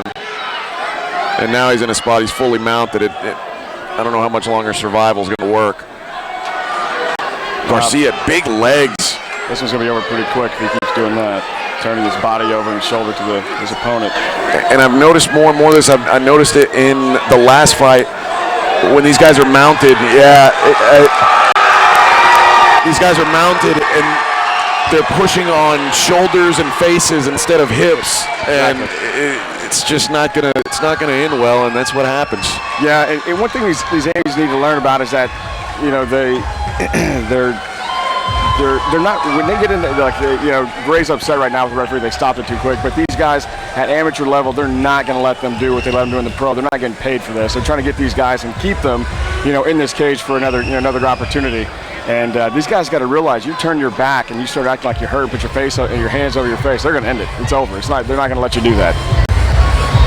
But look, Ray's still complaining. He's upset, but he's got an amateur fighter here, and it's just the way it goes. Ray's way too amped over this. And his guy didn't do anything. I mean, he didn't do a whole lot to say. He was getting beat and he turned his head. It's tough for a referee. I mean, I don't know what the official time is going to be, but that fighter was not very competitive in however long it lasted. It's hard to give him that benefit of the doubt when really the first 2 minutes you showed that you weren't really in the fight. I didn't catch the first, we were the sixth fight, so I was backstage. I didn't see what happened, but there's been a lot of one-sided fights that I've seen, or one person seems. Oh, here they said there's time. Wrong name announced, but let's go. There we go. There you go. Whew. That's been happening a lot lately here. Yeah, why not here? Congrats on winning your debut. Here's the wrong name. Hopefully they didn't get that on TV, right? That's not on television. They could crop that. Man, look at those jeans. Is that my boy there wearing them Rhinestone that jeans. Colton England style. Woo! Only Colton. That's right. Rocking them. Colton actually, he fought at the last Fury card against, oddly enough, our referee right there, Joe Solis's son, Jason. Yeah. And I've seen Colton fight a lot of times as an amateur and as a pro. Easily the best Colton's ever looked. Really? I mean, he dominated that fight. It was just really, really impressive. Now, he spent a lot of time out on the West Coast. Last time I talked to him, he and his father, his dad's been sending him to a number of different places. Is he still out there with Alpha Male training? I think he has, okay. but I think I mean, obviously his home gym is Metro. Yeah. And I was really impressed by him. I mean, he looked like a brand new fighter. He's a talented individual, and he has a lot that he can do. Chris Garcia and David Oliveira up next. This will be a 145-pound fight. We've got an 0-1 Chris Garcia and a 1-1 David Oliveira. Chris Garcia making his way to the cage now. This will be the 9th fight of the night. Chris Garcia fighting out of Paradigm, David Oliveira out of APL. Got a funny story about this one. So both the coaches were actually sitting backstage. We were all talking, actually, when you were walking in, and they were telling each other, they didn't realize that they were fighting each other. So they're back there saying, telling each other the good and the bad about each one of their fighters, and then about 30 minutes into the conversation, they went, "Hey, what fight are you?" And Burmaster went, "Oh, we're ninth." And Colin went, "Oh man, we're fighting you." Let's just forget this conversation ever happened. Did they not go to weigh-ins yesterday? Usually don't you figure out who your opponent is at weigh-ins? As a matter of fact, no, neither one of them were at weigh-ins yesterday, so I can answer that question. Okay. No, the coaches weren't at weigh-ins. Those two coaches weren't at weigh-ins. Okay. Rich Burmaster, you never know what he's going to do. Love that guy. Oh, there's old Colin. The one thing about Paradigm used to be great. They used to have great wrestling. That was like a real big staple of their gym, and I don't know if is that something they're still. I would assume that's still a background for them, as long as Reed owns that. Reed Shelger owns that gym. I'm sure that's a focus for them. I do know that it's a very different looking gym than it was 5-6 years ago when I started covering the Houston MMA scene. When we were running the Cage Door, Paradigm was. You could argue the best gym, the best MMA gym in Houston, at least for pro fighters. Yep. And they had just a murderer's row. I mean, Brian Melanson, who ended up going to the UFC, Mike Bronzoulis, who ended up in Bellator, Jeff Rexroad, who ended up being a legacy champion, Lester Beatrice, who there's another one. Whatever you say about him, what he's done as a pro is just as good in the gym as those other three guys. Phenomenal fighter, yeah. I mean, it was really just a dominant fight factory, and I think what we saw was, some of those guys go their separate ways, and the gym just has a totally different look now than it did then. And I'm sure their focuses have changed in some ways. And Colin Wright, who's in the corner over here, one of the few holdovers. Yeah. But yeah, it is a lot different gym now than it was then. But I would assume that they always have a wrestling focused background there. Yeah, they back in the day, now that we look back on it, my God, they had a lot of guys that had a lot of talent. Man. Lester's one of those guys who was a teammate of mine for a long time at 4 Ounce, and then at Drew Pongs as well. He was a talented individual, and sometimes it didn't show here in the cage on fight night, but he was a monster. Fighting out of the corner, representing Paradigm, this is Chris Garcia!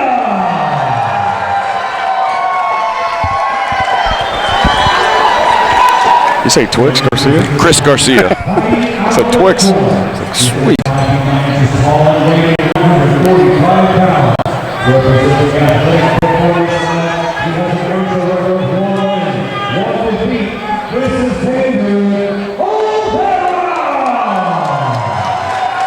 There's old Jeff Rexroad. Speaking of the Paradigm boys in there. No doubt. I was glad to see him backstage giving the rules meeting. I went, finally, professional that knows what he's doing. Yeah. Don't get me wrong, I love Joe, but I love having some of these old guys that were here in the original Houston scene. I was talking to Jace earlier, and I said I think it's funny when Jeff Rexroad and Chris Reed and these guys are refereeing fights, and the fighters don't realize that the referee would beat both their asses if it came down to it. At the same time. Yeah.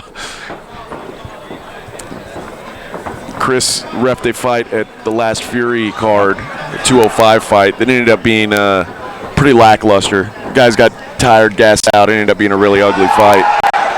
Chris Reed was referee, and I said, I know he's thinking, this is easy money if I come back. It's got to be easy money. Chris Reed may be able to fight until he's about 65.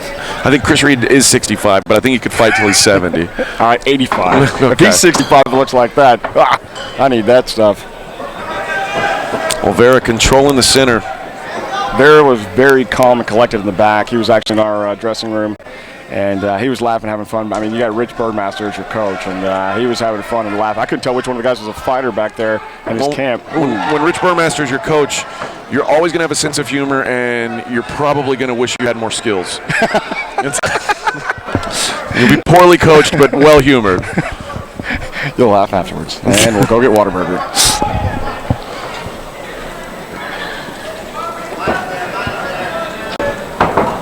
He keeps on a mean 1-2. Garcia just keeps coming up with that 1-2, and he should, after this first round, be able to counter off of it. What is Rich's fighter's name? David Olvera. David should be able to counter that if he keeps bringing it.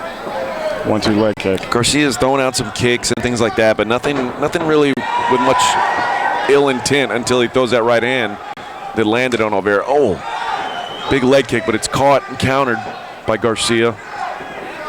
Garcia's gone to the body a few times and goes again. He's doing a good job going upstairs and downstairs, and he's throwing kicks in there. He's doing a little bit of everything. So impressed right now with Garcia.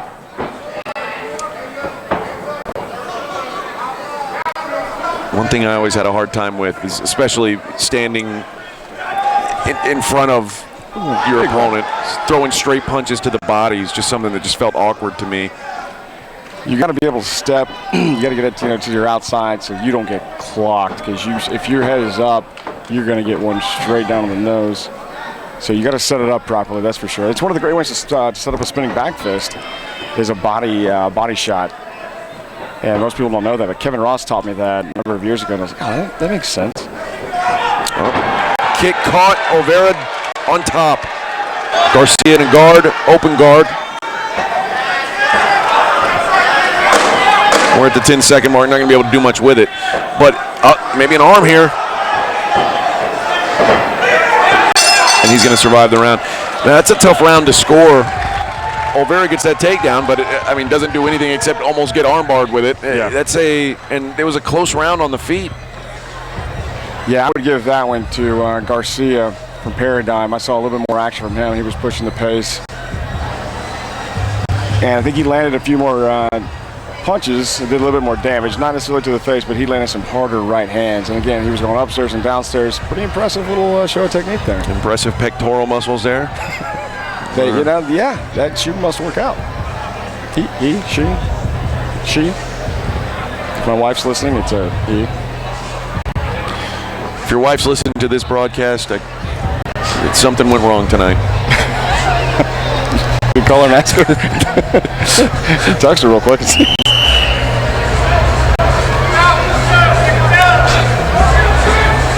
Oh, we got this on television and everything? Yeah. I'm over here. I didn't even realize. I don't have to describe everything. You say, hey, guys, what you see on TV? Listen to AJ and just look on television. Find out if Cody's wife is one of those watching. I need to know. I'll do a better job if she's watching. Oh, mean right hand. Caught a kick, countered with a right hand, and dropped him. Olvera on top, dropping bombs now. A lot more aggressive now than he was in the first round with that first takedown off the kick.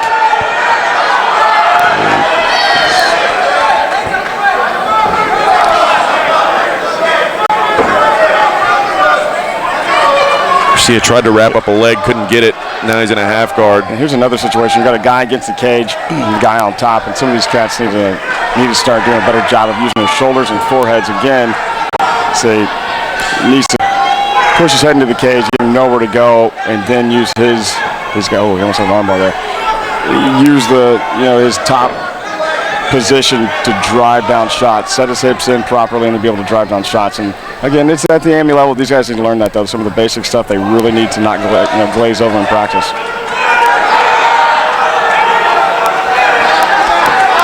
Cabrera landed some mean shots to the body, too, from that top position. He's almost passed the guard a couple times, and then Garcia's been able to get him back in there. Garcia needs to pull that head off the mat before he catches a shot and gets it. Well, there he goes. Yep. Oliveira needs to stay on top, keep doing what he's doing.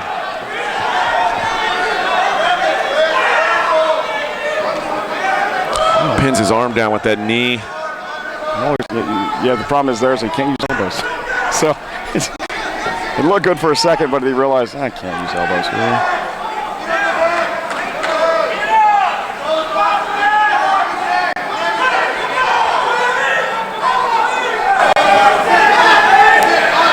I was trying to see if one of them was bleeding. I can't tell if it's a scratch or blood. It's tough to tell. It looks like Garcia may have a little scratch on him. You know, with these new rules that the UFC has come up with, and they were actually going over those same things in the back. So I guess we're implementing the same techniques with the fingers, no straight fingers, which I love. I don't like that either. It's to have a finger stuck in your eye is a miserable thing. Obviously, somebody is bleeding. So I think it's Oliveira's bleeding there at the nose. He took a mean shot.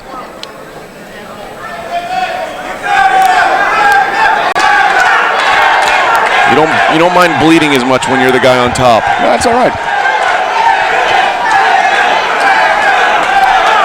I actually prefer a heavier flow of blood there to just be in my opponent's face. Garcia's able to work his way up, but there's 10 seconds left in the round, and I mean that was just a dominant round for David Oliveira. And first round was close. This one wasn't. But I would guess Chris Garcia is going to have to come out with some sort of sense of urgency. Yeah, you got, in my opinion, you got a 1-1, but yeah. It could be 2-0. It's a lot closer to 2-0 his way than it is yours. Yep. So I would definitely be coming out guns blazing and not giving him anything, especially the first minute. And he needs to stay away from being on the ground because he could not get up off the ground for sure. So he needs to work the center of the cage. He had a tendency there to just, put his butt against the wall of the cage there, and he kept. And that's what got him in trouble and got him taken down after that leg kick.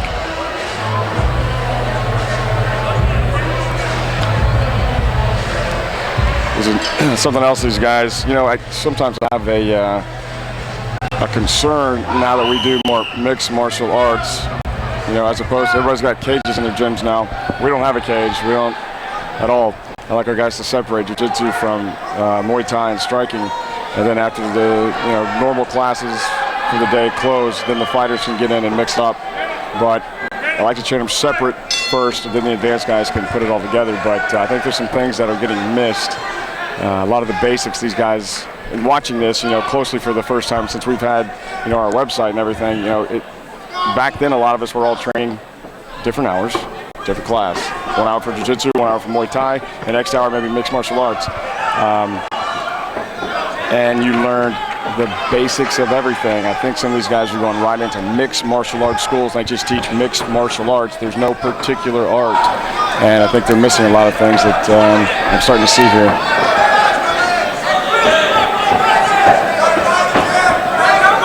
Now I'm saying that about Paradigm. Rich, I want to find out if Rich is doing it. Ask him afterwards. I doubt that Rich and Paradigm are two of the teams that are doing that, but you never know.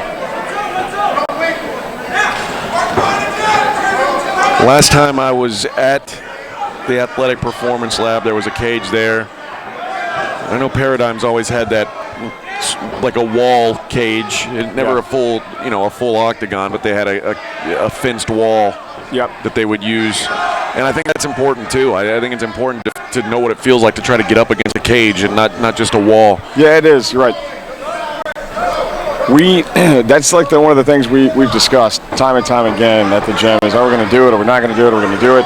If we do it, it's going to be, because we're expanding right now, the gym, after a few months. We've actually grown by leaps and bounds. So we think we may put caged wall up like you're talking about, so guys can get the feel off of it. You never know what promotion you're going to come into, and you don't even know what size cage they're going to have. So cage is great to have, but definitely having a caged wall is, if you have a fighter gym, you have to have it. I mean, that's a necessary thing to do. Nice leg kicks exchanged.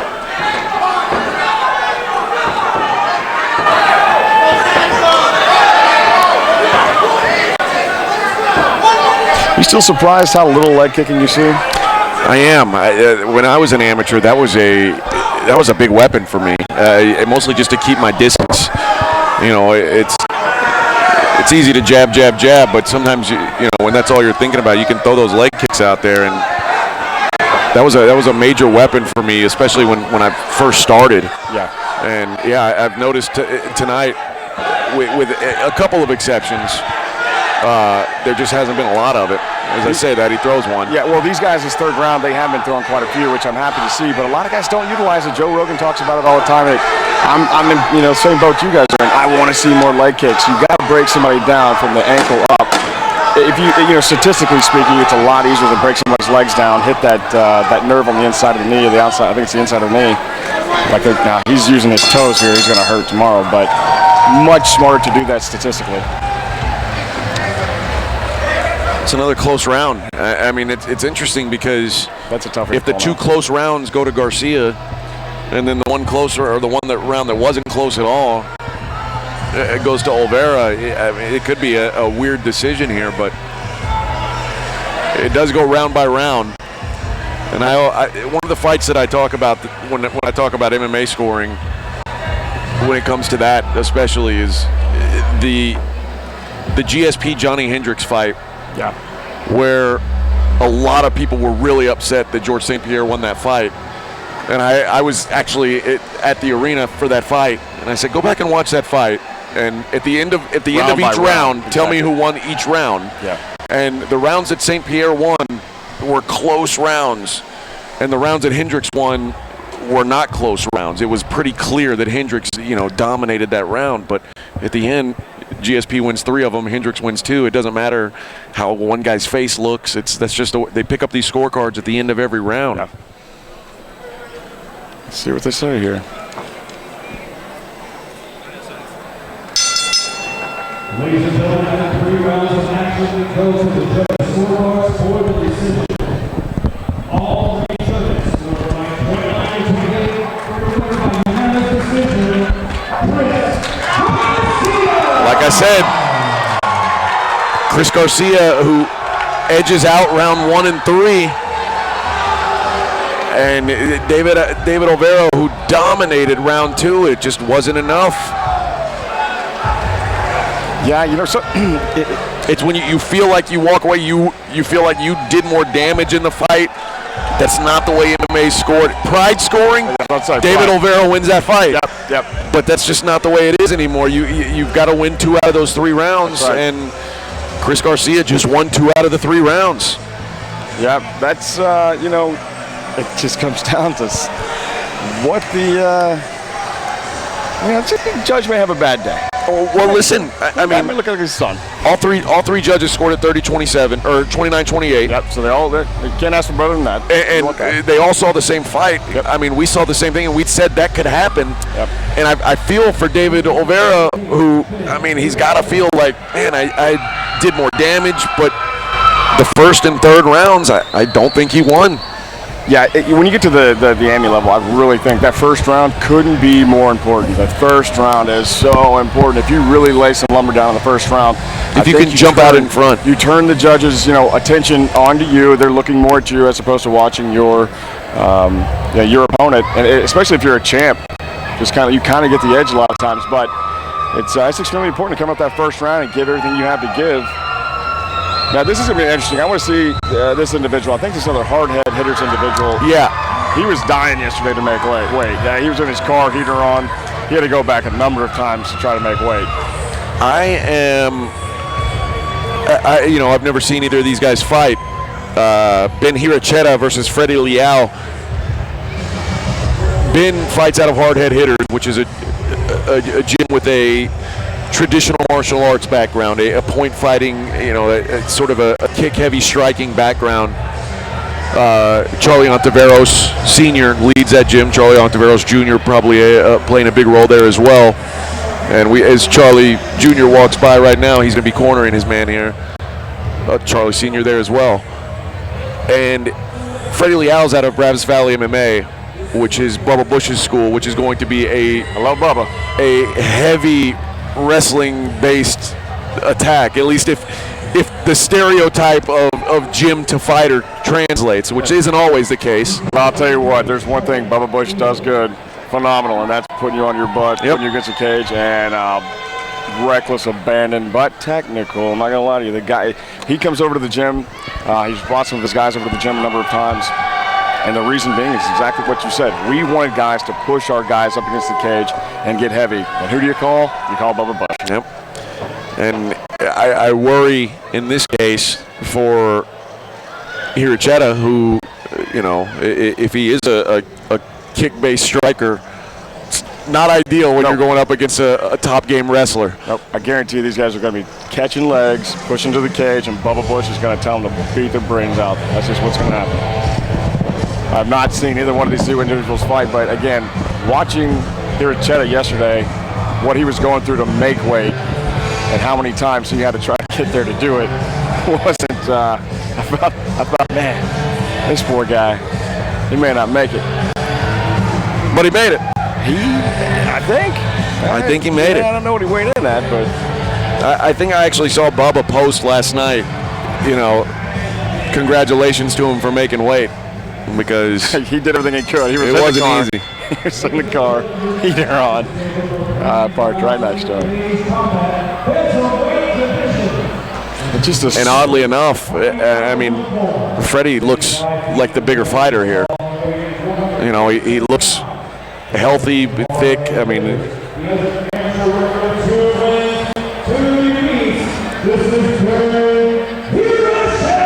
Hiracheta's got a sweet display of fire on them britches. He's got what? A sweet display of fire on those britches. Yes, he does. Whew. It's I've never seen those before. Venom must be coming out with a new hot Cheeto version.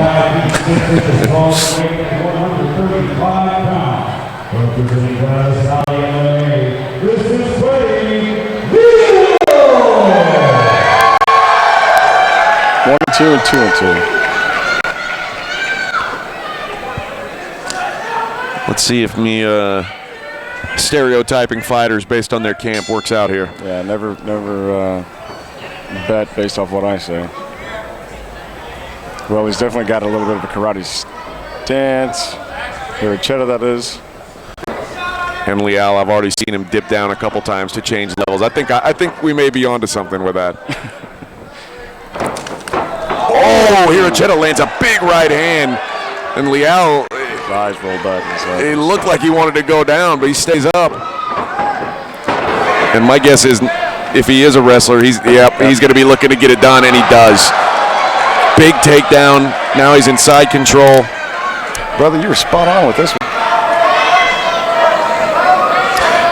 It almost didn't matter because he almost went to sleep before his first shot.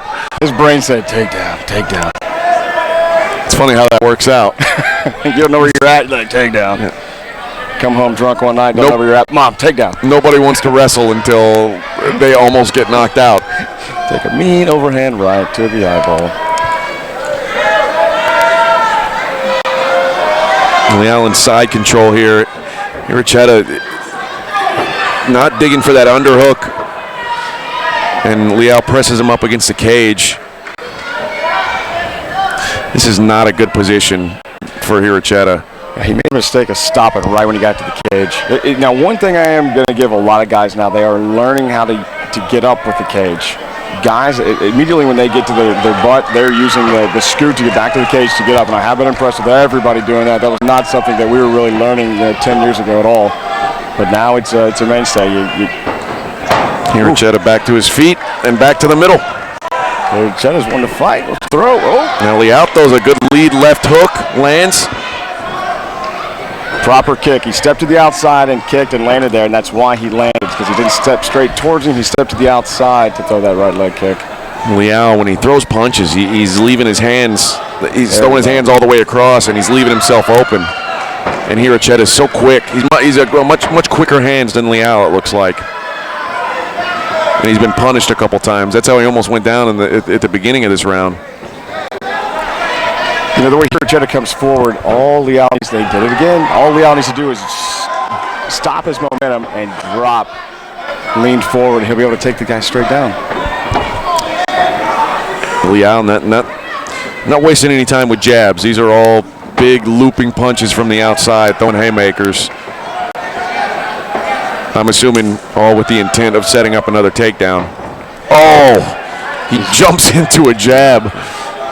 Liao is not moving his big head. right hand lands for Liao.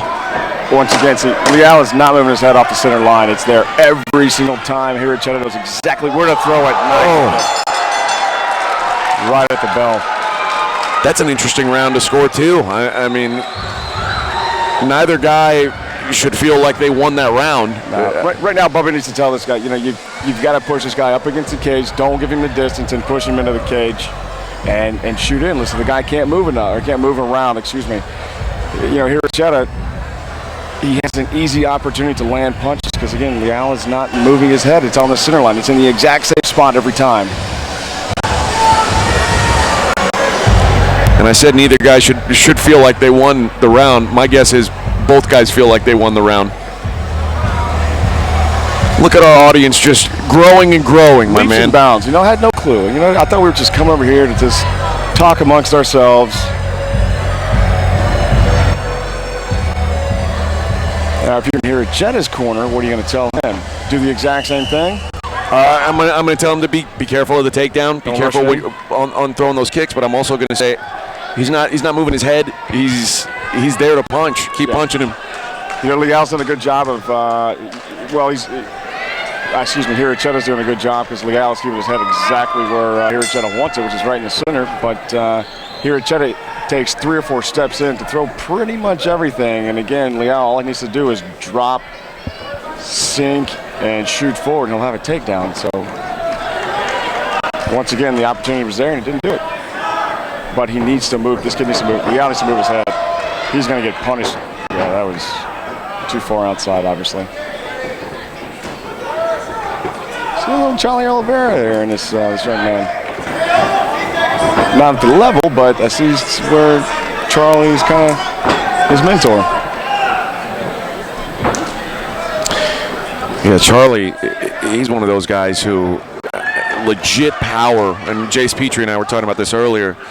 Normally guys who have point striking backgrounds don't throw that kind of heat.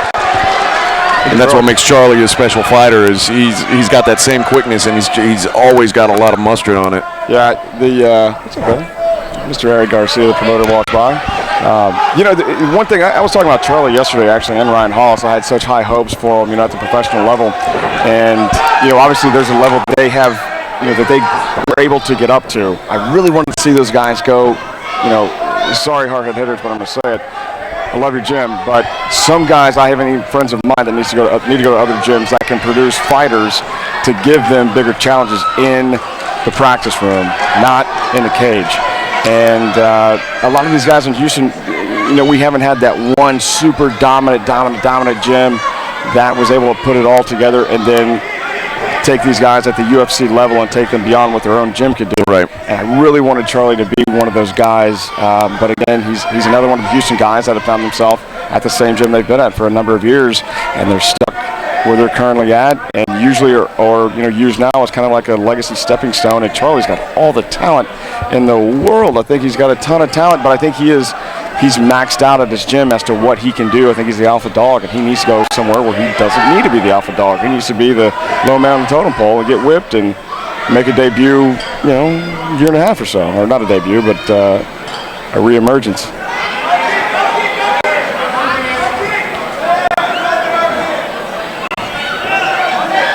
Oh, big up kick there. Chin.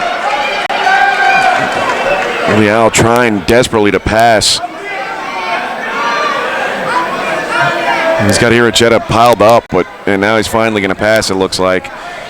key is going to be, can he do something with it this time? So let's talk about this situation now. This is where everybody starts having, well, different opinions. You got a guy that's been on top, but not really on top. He's been everywhere but really in a heavy position. Hirocheta's been throwing up kicks and really winning from the bottom, in my opinion. This is the last 10 seconds here. The first time that Liel has become a dominant fighter in this round. Hirocheta is taking some shots. That's the longest 10 seconds I've waited on in a while. I thought I heard a 10-second clap there. That was the longest 10 seconds. That was a long 10 seconds. And, yeah, that round, I think it would have been tough to call if Jeff is going, that's a long 10 seconds. He knows it. If Liel doesn't end up with that dominant position at the end, I think that becomes a coin flip type round. Yeah. But I think Liel being able to mount and then eventually, getting onto the back, landing a couple big shots, I think that's going to be enough to get him the round. So you're going to give him the round? Okay. Yeah. That makes sense to me. I mean, it's so difficult right now in mixed martial arts as to what we're going to use in order to, win the rounds like that to give someone the edge. Just like advantage in Brazilian Jiu-Jitsu. I still don't know who won the first round. I think the second round I give to Liel.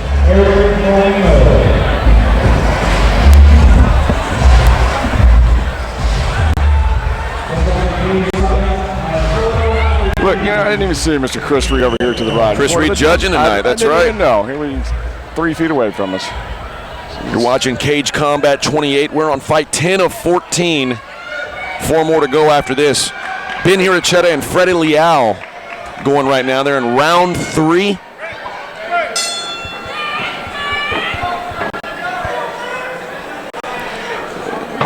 There we go. So Liel's done what you were asking. He's led with lead kicks. He's doing in. Liel's problem is that he's stepping directly into his opponent instead of stepping off to the side to throw the leg kick. He's stepping directly in, and this guy, and Hirocheta is much longer with his arms and legs. There goes the big. Now this right here is what can win him the third round if he can stay in position. He is a straight line striker. Yep. Which, you know what? There's some guys who can do it. The gym that I was at when I was with Makako, yep. their type of Muay Thai is a straight line Muay Thai, and I realized after a few sparring sessions, this is not going to work for me. And while I love that gym and I still continued to train there, I did most of my striking with Jace Petrie, who Jace is a great is not a straight line striker, and you don't have to get hit as much. And if you're a straight line striker, you've got to be able to take as much as you give. It's the old shooter box thinking, and that's exactly where it came from. And I'm a big believer in trying to give as much as I can and take as little as I need to. That's why I look so pretty. It didn't work out for me that way, but. Now, Liel, for the first time, has really gotten on top and stayed dominant. He did the proper techniques. It's probably because I was about to stop this fight. I think, that is going to be it.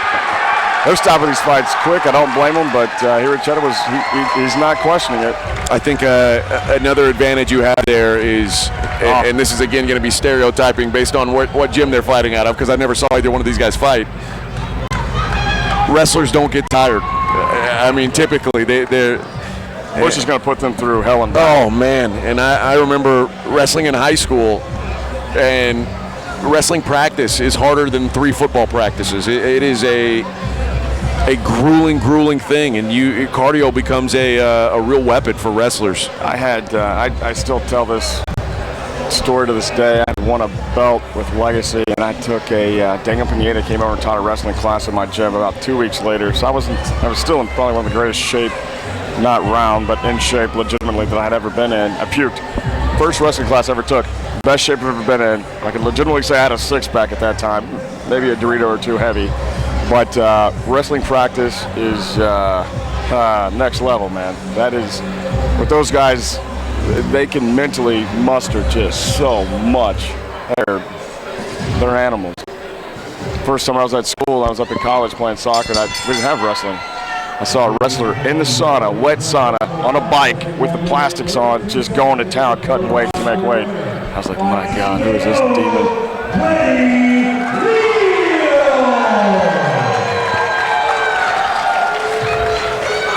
Freddie Liel with a win.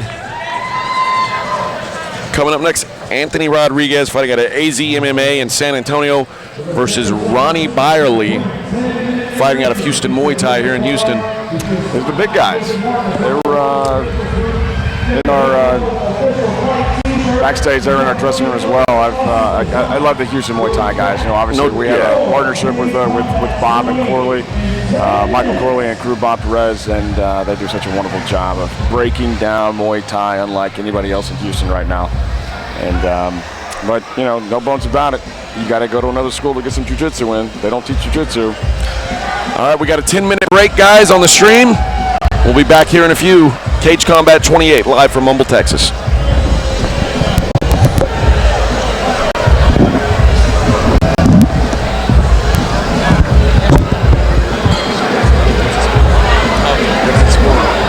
Intermission.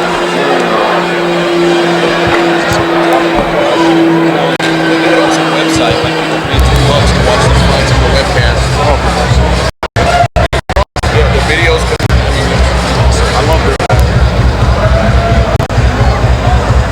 Whoever need help doing it, I'm all in. You just tell me what to do, and I'm more than happy to do it.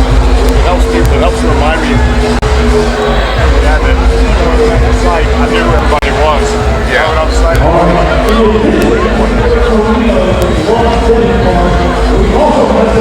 Go back there and steal a water from somebody. We're going to talk to my guys real quick. I'll be right back.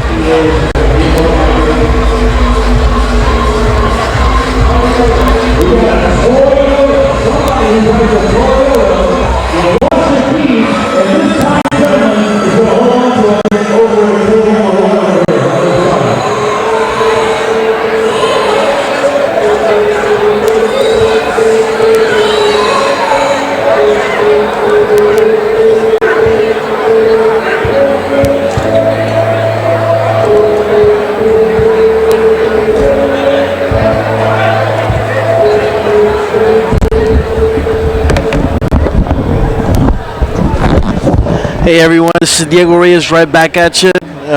We are taking a 10-minute break. Well, the promotion is, I'll be here with you guys. Going to jam up a little bit. Guys are more welcome to talk. I'm on the chat right now. I see that there's a lot of Anthony Rodriguez fans coming out tonight. Watching the stream. I appreciate you guys, man. I hope you show some love and like us on Facebook. Follow us on YouTube and on Instagram.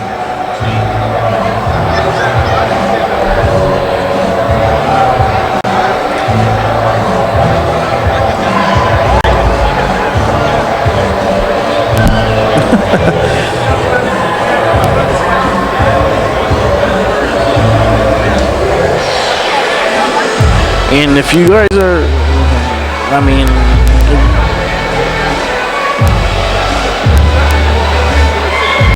Brazos Valley MMA, yeah, there's some great people training out of there.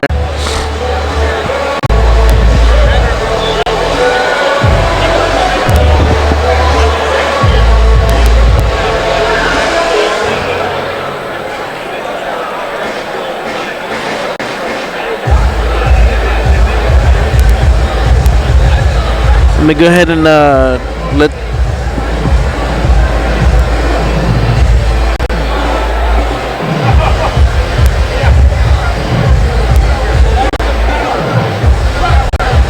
let's go find out what is Anthony's weight. See, Anthony's gonna be fighting Anthony Rodriguez versus Ronnie Barley. Anthony's gonna be his debut, and Ronnie's 2-2. Ooh, big age difference. Their height is pretty close to their weight, right on point. It'll be a light heavyweight matchup. How many more rounds left? Let's see, we got 4 more matches. 4 more matches, so we're doing real good. Good pace.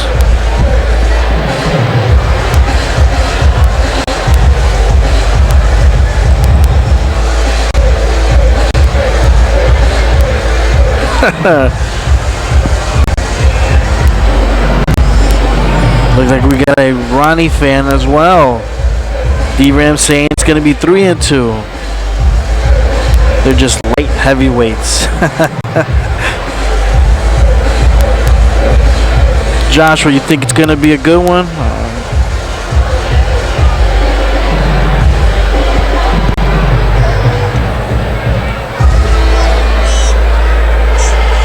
Ooh, I think Young just countered that offer with a 2 and 3. Hey, by the way, just keep this comments PG. We might have some kids watching. You know, please. I would appreciate it.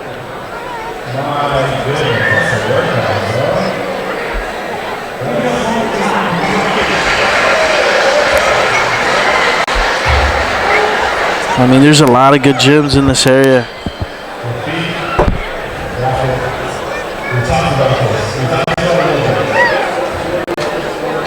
Come on, Mr. D, keep it PG, brother. I guess so. Censorship there, huh? We're both going for Ant. I just mixed up the. Oh, okay.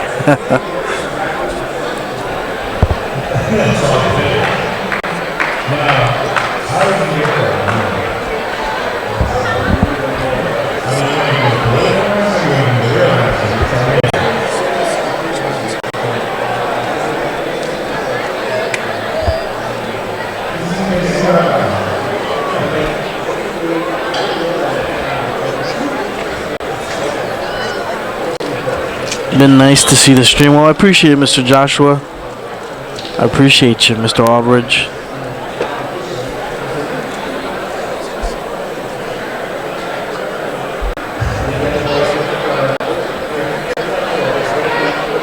No, not yet, Mr. Legit Looks for Life.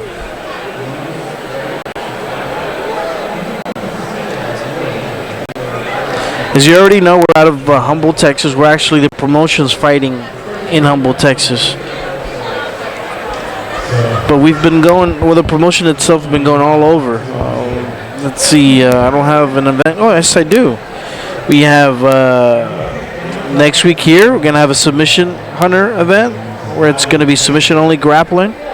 April 8th, we're going to have another one, a Submission Hunter, which is submission only. And April 28th, we're going to come back at Humboldt, Texas for a Fury Fighting Championship. And that's going to be a pro card. Then May 13th, another pro card at Robstown. And then San Antonio, we're going to be there in June 10th. All right.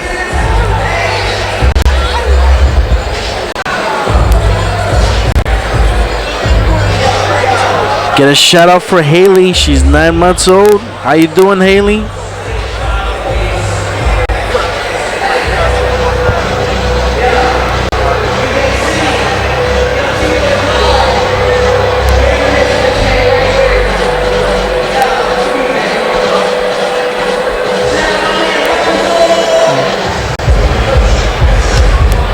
I don't know. Did I get pawned on that?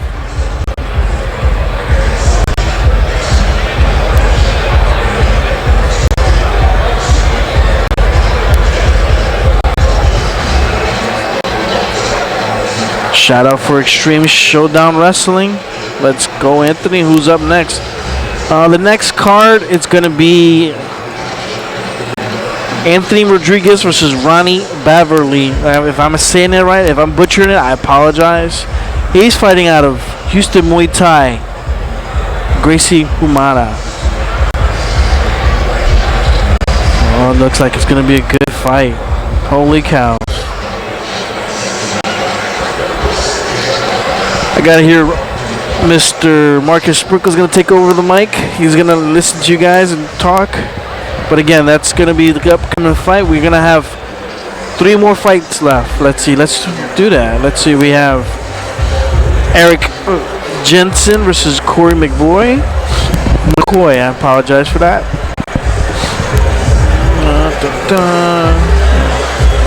Middleweight title fight. It's gonna be it's not. Mikey Patterson versus JJ Santa Maria.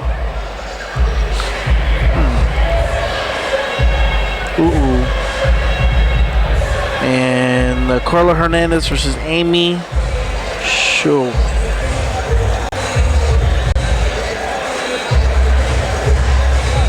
We got 68 people watching. Oh, the live stream is going a little bit down. We got orange. I don't know. Let's see what we can do. to fix this. Get rid of that. Hopefully that'll change. It's orange.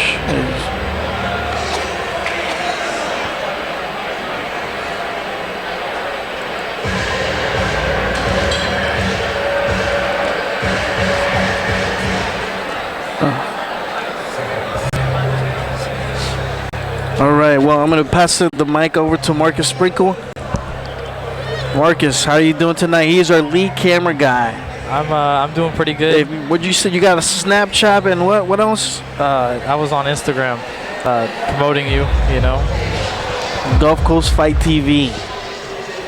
One of the best Instagrams to follow for okay. MMA news in the Houston area.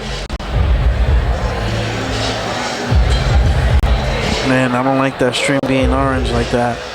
It says, okay, viewers may be experiencing minor issues, so viewers are happy. Let us know if you guys are having any problems watching our stream. We'd be happy to fix it. We try to fix it. Well, we'll try to fix it. And there's 3 knockouts in a row, man. What? All of them technical? I love watching amateur fights. I really do. I enjoy it very much. Let me go take my little break. All right, Marcus. Yeah, good. It's all you now.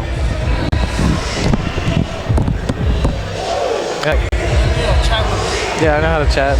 I know. I'm good. So how'd you guys like the fight so far? Any highlights that you guys want to talk about or anything like that?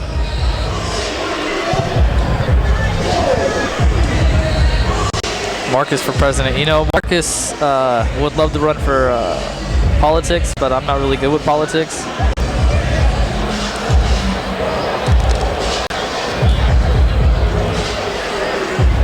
I'm just looking at the little chat box. How about them Spurs? Ooh, that's a Spurs, man. Come on, it's all about the Rockets out here.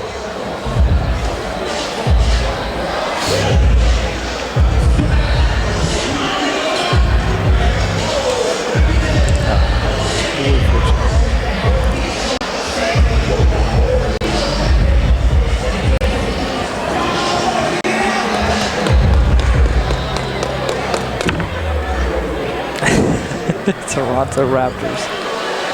I don't know how delayed these are coming in. I don't know if they're coming in as soon as you guys are sending them or they're like taking some time. I don't know what's going on with that.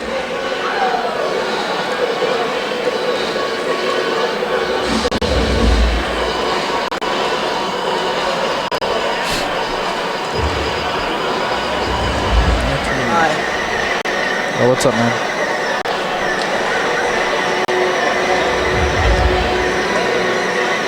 Extreme Showdown Wrestling. Oh, okay. That's another event or promotion. Is that in Houston or is that in a different area or what's going on with that?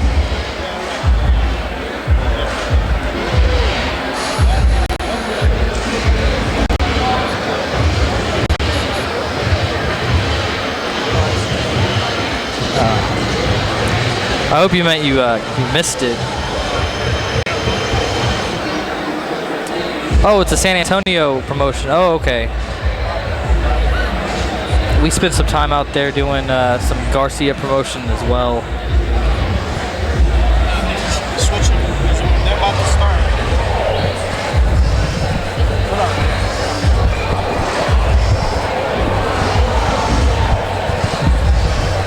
I'm gonna have to go up to the camera again here in a second. They're about to start. Started up from Intermission, CO promote. Man, I don't know if you're asking a question or you're making a statement. Well, what's going on with that?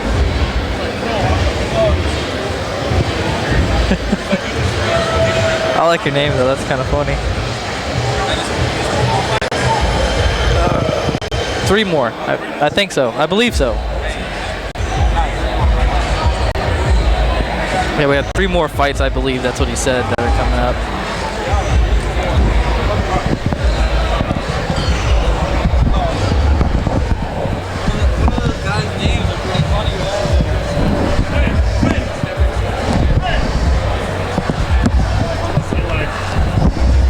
Hey, we should be starting shortly. I just finished walking by, and I saw Mr. Anthony Rodriguez, and he said, quote, appreciate the love.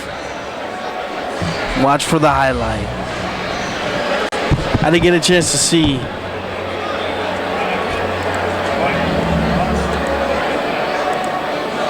Ronnie. But as I was walking out, they were about to get ready. He was standing by, and he was just there with his crew.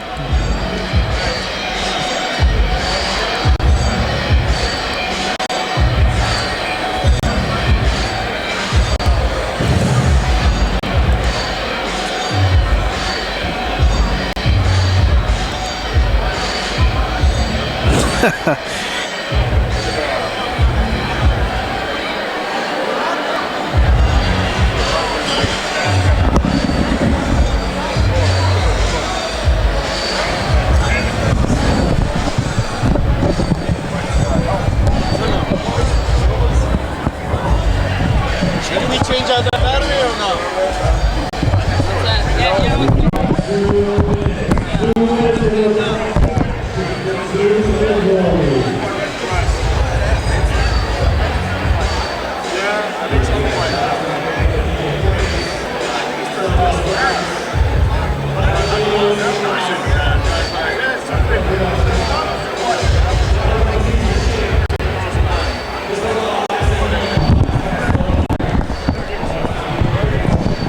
All right, the announcer said less than 2 minutes. Less than 2 minutes before we start the fight. I'm going to switch it back over to the commentators.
classes because that's the team.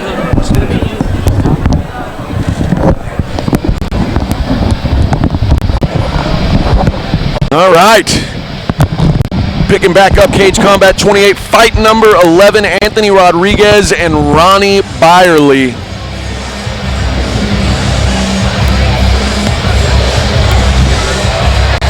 Anthony Rodriguez out of San Antonio making his way down to the cage. First, his amateur debut. Although you wouldn't believe it, I've heard this guy say he's going straight to the UFC. I'm surprised he's even fighting. I think he probably. You think he's ready? You know, I think he could have just, Let me see what made his jump. What Ronnie Byerly's record is, 2-2 as an amateur. These guys fighting at a catch weight of 210, originally scheduled for 205, and 2-3 weeks out. Rodriguez requested the fight to be at 210. Ronnie said okay. So here we are. I mean, he's ready for the UFC at catch weights, 210. No 210 division in the UFC. Oh, that's right. That's right. Yeah, that's right. He's looks, agile individual. Apparently, I don't know much about him. I mean, obviously, this is his amateur debut. A traditional martial arts background. Okay. Ronnie Byerly coming down, training out of Houston Muay Thai, downtown Houston.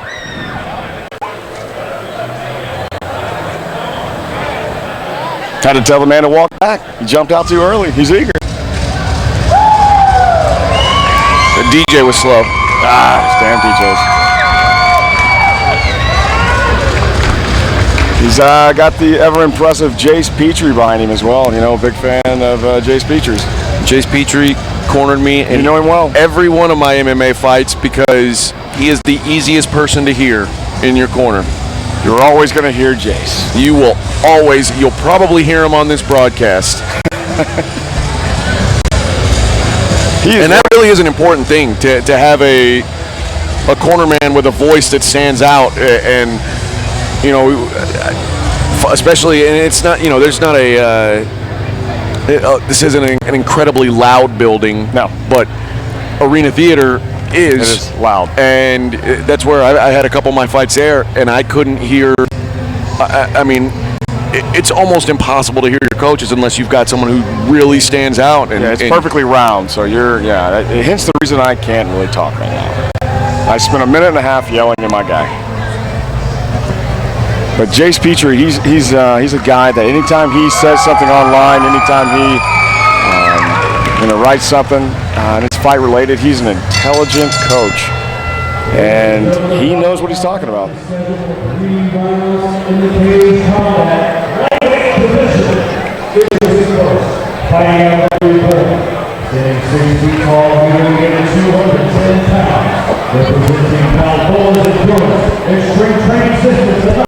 He makes his amateur debut. This is headlining Rodriguez. And this is fighting out of the leg roll. He stands 6 feet, 3 inches tall, and weighs 209 pounds. So he went ahead and did the 205. He didn't mind. Does he cut? No, he did cut. I think they got that wrong. I think he weighed 209 yesterday. Man over here weighed 209 and a half, if I'm not mistaken. Okay.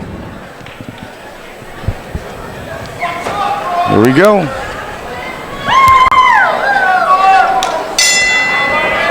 Southpaw. Oh, no. There we go. Ronnie is not going to be a dancer. He's a straightforward type of guy. He's going to look for a 1-2 and then a booming low kick.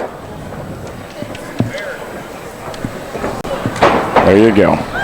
He called that. Rodriguez has bounced around a lot, not really done anything yet. Rodriguez has got his hands way too low.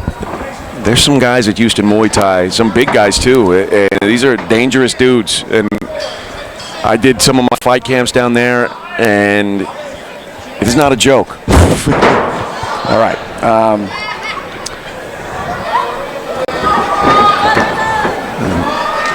Rodriguez set up for a high kick there, as you all saw, and didn't quite fit the bill and pulled himself off the floor. Ronnie needs to get an underhook here. Rodriguez has double unders, trying sort of a hip toss.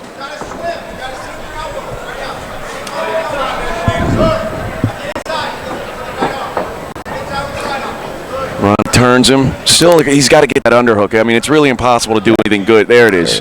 Now we've got sort of he's got a better shot here. You know, right here, here's a case in point. These guys need to use knees to the thighs, knees to the knees, knees to the hip bone, and there's none of it being used right now. This is something it's very easy to do. These guys aren't even considering it, and Rodriguez is trying to do it. Judo hip toss, which is without the proper technique, and he's a little winded already. Well, he's done a lot of dancing around.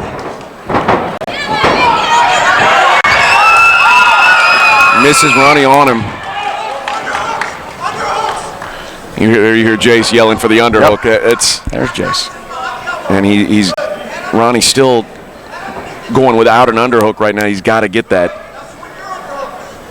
So for those of you watching right now, it's a very simple thing right now.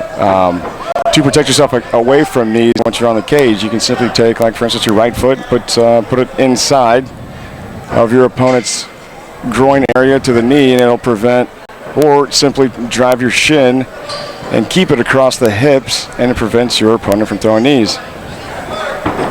Oh, big swing by Ronnie. He misses. But again, if you're against the cage, go ahead and throw the knees to the thigh, throw it to the knee, do some damage. I'm just not seeing enough of that with anybody. And, you know, the amateur level, these guys should be thinking that instead of headhunting all the time.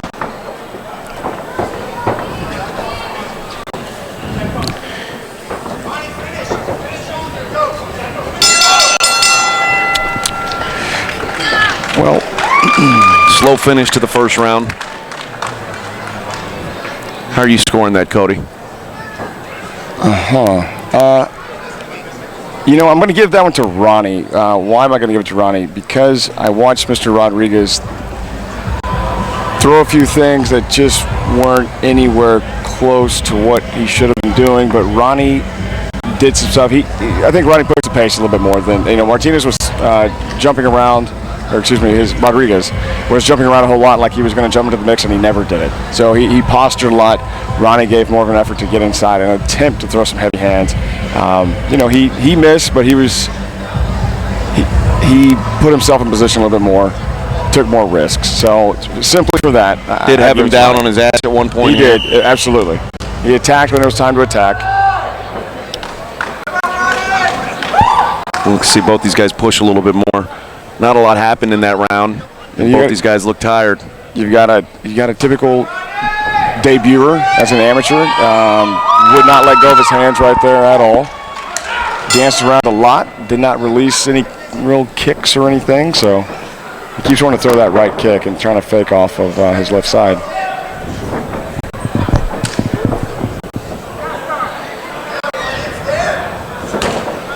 Oh, those legs stud together.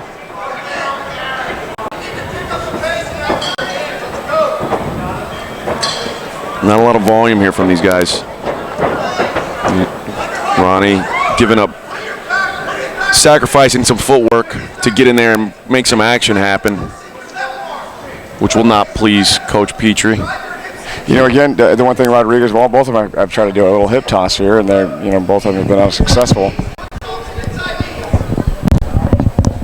They're not set up properly for it, but here we go. Okay, that's what they need to do.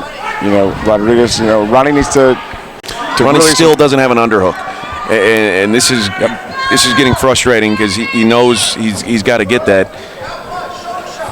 But honestly, Rodriguez, for a guy who's had double underhooks several times, has really done nothing with it. Zero. He finally threw some knees, spit out his mouth guard.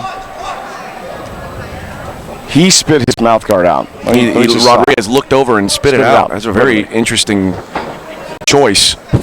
He did not want the mouth guard in his mouth. That's probably the sign of a bad mouth guard. That's the sign of a man needing air as much as he possibly can take in. I have never seen that in any competition. Maybe he was choking on it.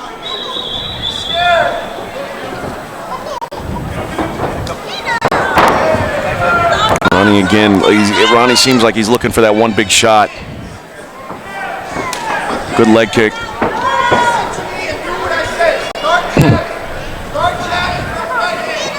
And there's Jace again. Listen to me and do what I say. I don't know how many times I've heard that.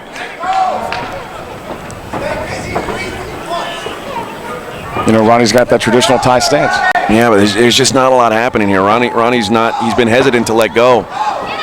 He goes, again, he gets pushed back and he's got no underhooks.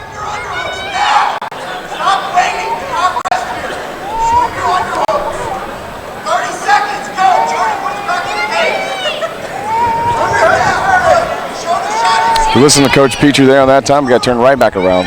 Because he still doesn't have an underhook. I mean, it's really impossible to control a guy. There you go. Now you can turn him against cage. Now knee the body. There's just a takedown right there. Finally got it. There. Now this is an opportunity for him to drive it home. And this is a time where it really sucks not having a mouthpiece, I would think. And this round's going to end in uneventful fashion. Two individuals that are extremely tired. Yeah. I mean, Rodriguez says he's, set, prepared, and Ronnie was what he said, stepping stone from Facebook to the UFC for Rodriguez. And I'm just not. I don't think Dana White. I don't think he's gonna call. Sees what Anthony Rodriguez sees just yet. No, not at this time. I'm in love.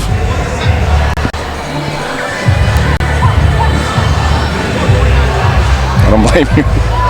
That round for Byerly as well, with based on the end, again, the takedown, but based off the takedown, based off of the 2 or 3 punches that he got as the ground and pound, I've got to give it to him. It's really hard to judge this fight because there's just not a lot happening. There's not.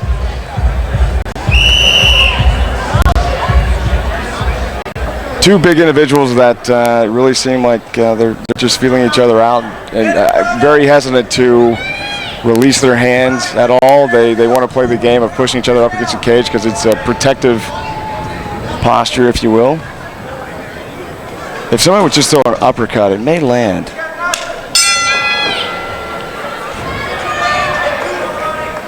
Here comes a right leg kick from Rodriguez, and Ronnie gets it first. Big low kick. That's what I told you. He's looking for those thudding low kicks. That was a good one. I'd love to see him do more of them. It was productive. I mean, that's the best strike of the fight so far. He's got double underhooks again. No, he's got one underhook. No, he's got 2. He needs to squeeze them together and use it. Gotta say, when Rodriguez gets his underhooks, he's throwing some heavy knees in there.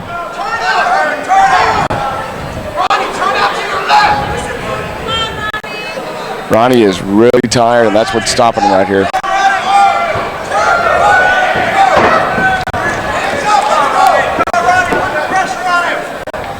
Conditioning is the great equalizer in this sport. Especially for big boys. It's just a different element for the big guys.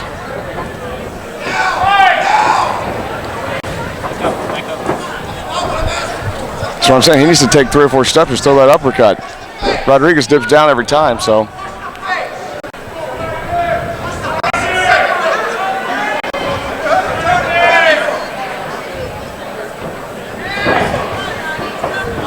And gets that separation. Back to the center.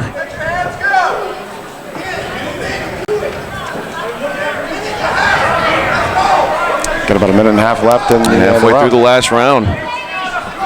Somebody needs to do something to win this one. This could be the round that decides it. Yeah, just put an exclamation point on this thing.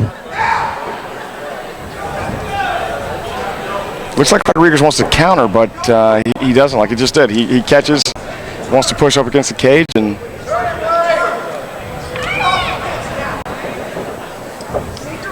makes it quite uneventful.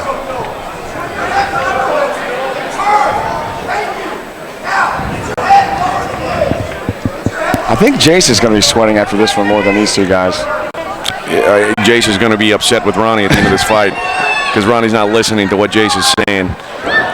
Well, Ronnie lands a big shot in the break. Ronnie is a strong guy. Oh yeah, but he's just got to have more volume. He's looking for that right leg kick again. He's got one more in him.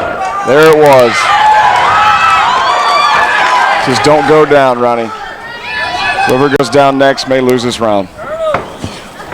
He tried. Not the most exciting fight, I'm going to say.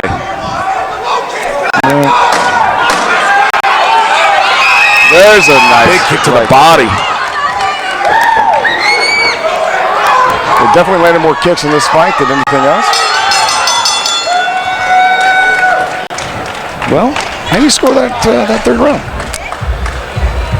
Again, it seems like it's Ronnie's round, but there's just there's so little happening. It's really hard to tell. The more significant blows that are happening are what especially those leg kicks from Ronnie and the big punch on the separation.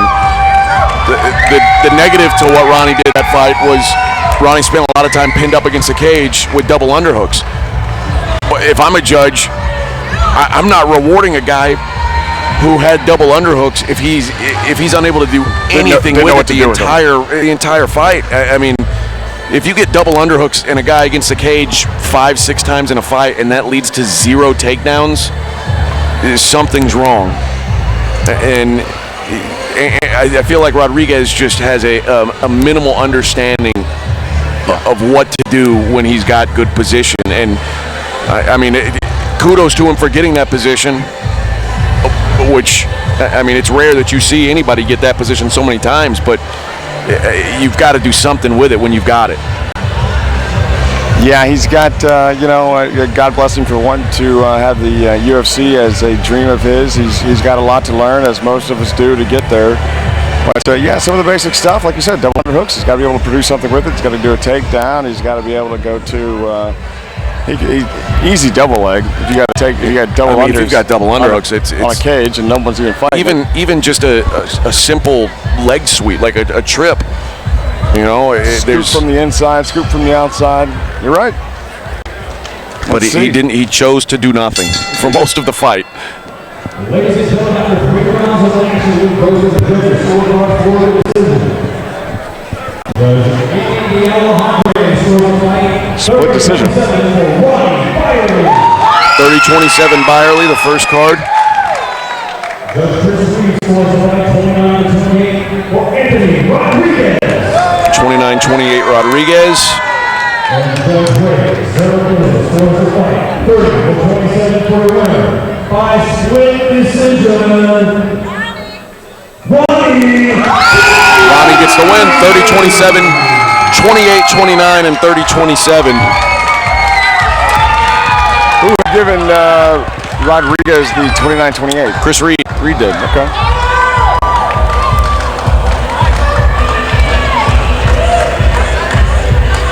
Ronnie Byerly moves to 3-2. Want to be backstage with Jace Petrie. That's not what I had on my card. Well, what'd you have? The opposite 29-28 guy. 29-28. Chris Reed explaining himself. There he was. That was not a split decision. Chris Reed said he had a 29-28 for Byerly, so it should have been a unanimous. 30-27, 30-27, 29-28 for Ronnie Byerly was the official. That's the right call. That's what it'll go down as officially. Yep. He's going over there right now to explain it to the state that was not. Eric Jensen and Corey McCoy coming up next. A couple 150-pounders, looks like. Debuts. And Eric Jensen is 17 years old, which makes me feel extremely old. Now, you are old. Am I looking at this right on the screen? It says 167 and 151. That can't be right. It can't be right. But 162 and 151. I'm sure we'll get the official announcement. Yeah, we'll see here.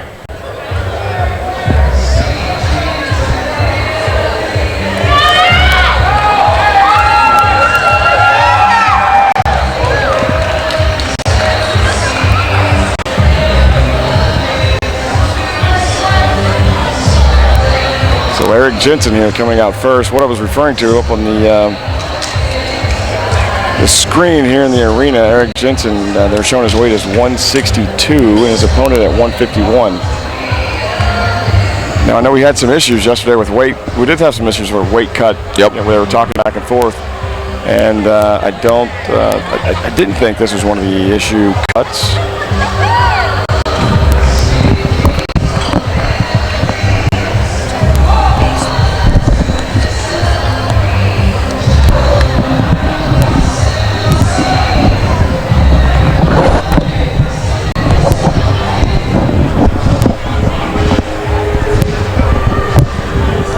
Still waiting here for Eric to jump into the cage.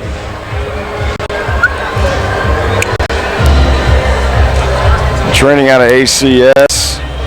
It's American Combative Systems. American Combative Systems. Drew Radicek.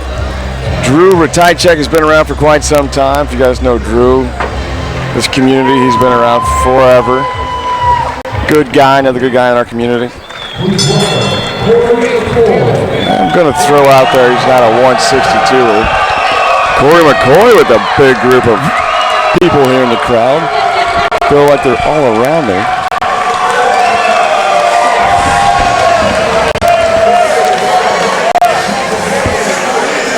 He sold some tickets.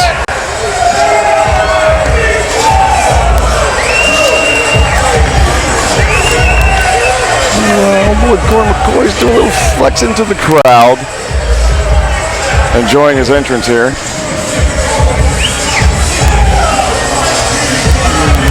Let's see. Urban Jungle. Oh, Urban Jungle guy. Okay, so they're inside of in the Heights area. And yeah, like I said, on the screen is showing 162 and 151. I'm sure that's a mistake, but Corey McCoy, pretty stout individual. Training out of Urban Jungle, a big jiu-jitsu gym. Been around for quite some time as well. So again, two gyms facing off that have been around for quite some time.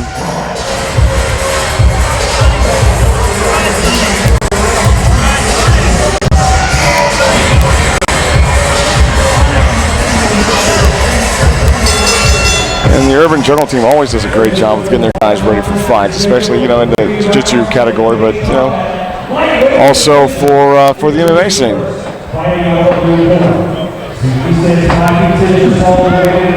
Let's see what they say here for the weight discrepancy. Tonight, he makes his amateur debut. This is Eric Jensen.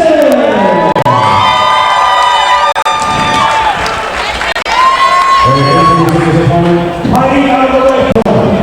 He says 5'9" inches tall, weighing at 154 pounds. All right, well, it just said weighing at 154 pounds. So just a semi-fat finger and a key there on the keyboard. So we have 154, 162. I think 152. So everything seems to be all right. And here we go.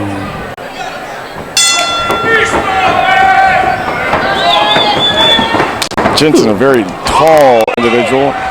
Corey McCoy jumps right up, almost jumping to, I thought he was going to try to pull him down and pull guard, but he got stuck upstairs, and Jensen pushes him up against the cage. McCoy's a strong individual. He's able to muster up enough. Well, held the cage. McCoy grabbed hold of the cage there to prevent the takedown. Doing a smart job of not getting taken down here. Like I said, pretty stout individual.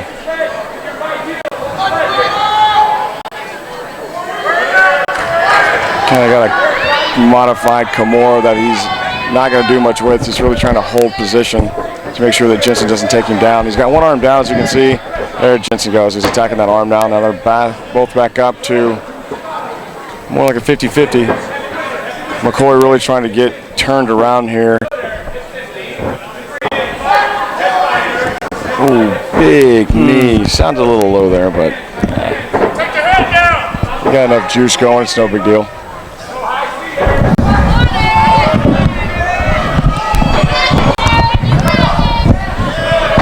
Well, these guys are going to be worn out after the first round.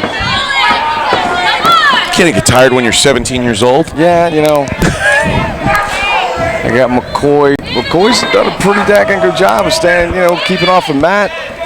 Jensen's been going for a lot now. Now, you know, McCoy's doing smart decision. He's got one underhook, got a whizzer, and he's holding the back of Jensen's head, preventing the takedown. McCoy's doing a good job preventing this takedown. Pretty impressed here. Turn the corner nicely. Oh, big punch.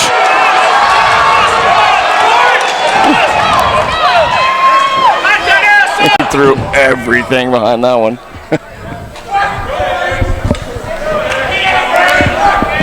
Look what he's doing there, Cody, rubbing his head up against his face. You know, that's what they're supposed to do.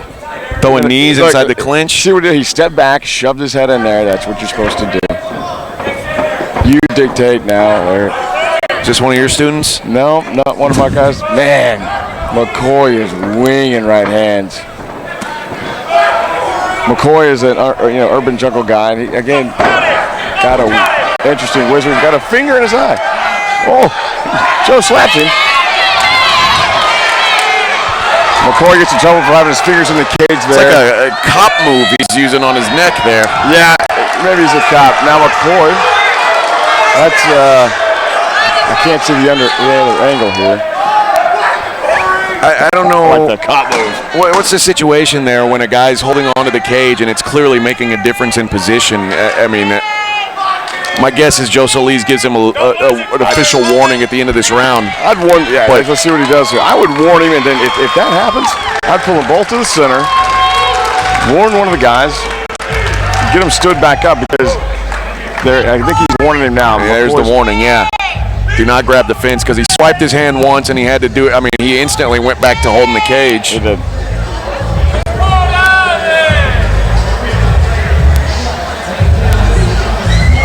So if he got the warning, and let's see if he listens. Next time he'll lose a point.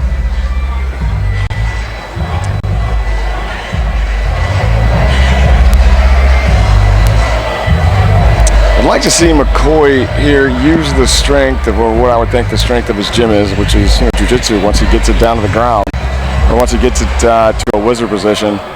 He was trying for it against Jensen, and Jensen was just a little bit too fast for him.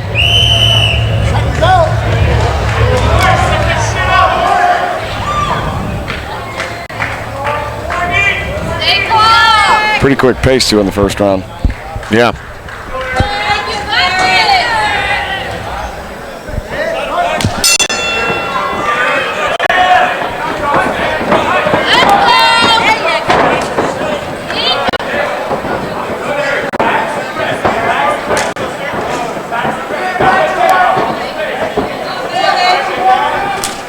Oh, kicks his legs out from under him. Good recovery.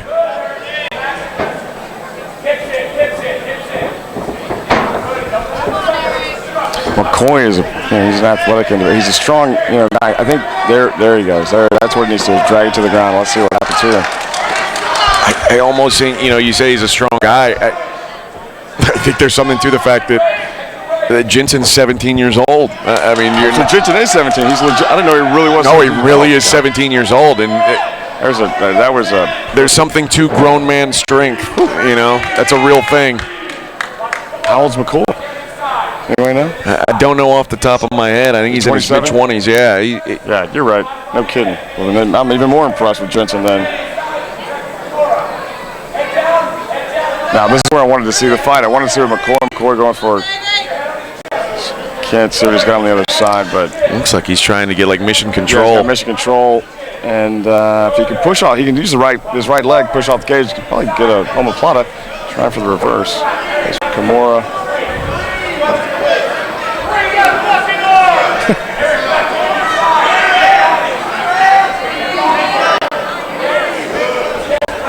Jensen does a good job getting out. Yeah. Now he's in a comfortable position. And he's a long fighter. Showing what a teenager can do. A little bit creepy. Trying to see who that was. I don't know. See what she's doing tonight.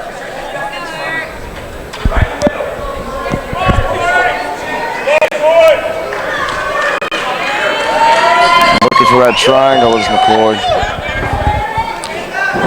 Oh, drop down for a footlock. Straight footlock. He may have it. He needs to get his hips down to the mat now. He's got to let that go. He doesn't have enough room. Not enough separation. McCoy took advantage of that mistake.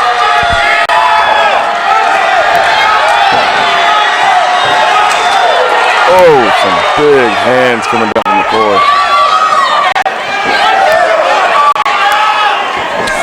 That was a knee to the face, a reinforced knee to the face. And Josely stops it. The point. I don't know if he's going to take a point. Okay, I want to see. Maybe a warning. We'll see. It is a different situation. He called time. So what are we going to do? I think we're going to finish out 10 seconds here. I think is the right thing to do, but I'm not sure. It looks like they're bringing the corners in. Okay. He's getting a warning again now for the knee. So 2 warnings for Mr. So Jensen dropped down for that footlock, and I'll say this as someone who, when I do jiu-jitsu, I like to leg lock, and my coaches always warned me in MMA, be careful to drop down with a leg lock, and if you do, you have to drop down violently and try to finish it as fast as possible. Rip that foot off. And Jensen made that mistake of sort of falling down with it and trying to adjust when he's on the ground. If you're going to drop for a footlock, you need to, when you hit the mat, it needs to be cranked. Yeah, you need an arch. And Jensen just didn't have that. He wasn't able to get his hips to the mat and push his feet away and get that separation that you need. Exactly right. And then he also had the cage was right there, not doing anything. Yeah, that's a tough spot to do that.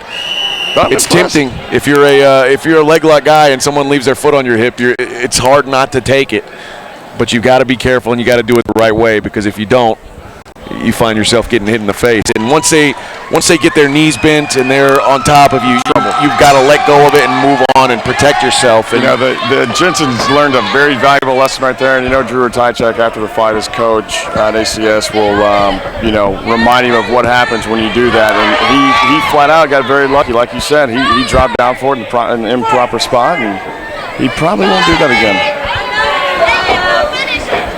But again, mature fight individual for being 17 years old.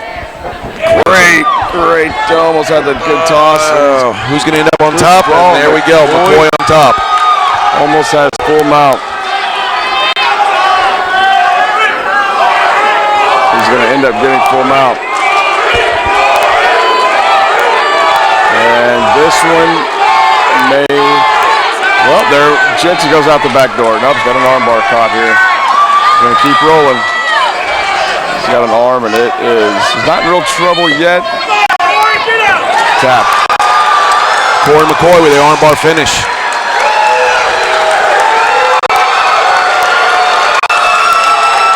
Like you said, that's going to be a good learning experience for a 17-year-old kid. He looked good. He should be proud of what he did. He was doing the right thing. He knew he was going to roll over there at that last spot. He knew if he rolled, he was stuck right in the standard armbar. And again, McCoy looked like he had it pretty locked up with his legs, and he knew exactly where he was going to roll. So he was pretty much in a tough spot. But again, a few lessons this kid's going to learn. I'm very impressed with the kid. Mr. Jensen, ACS. Got to talk more about him later.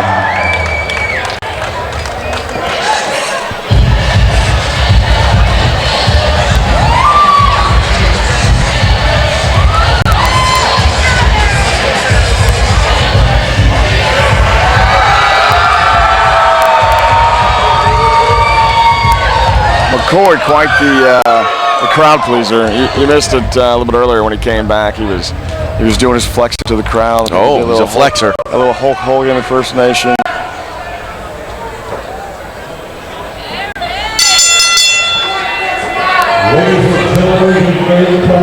Well,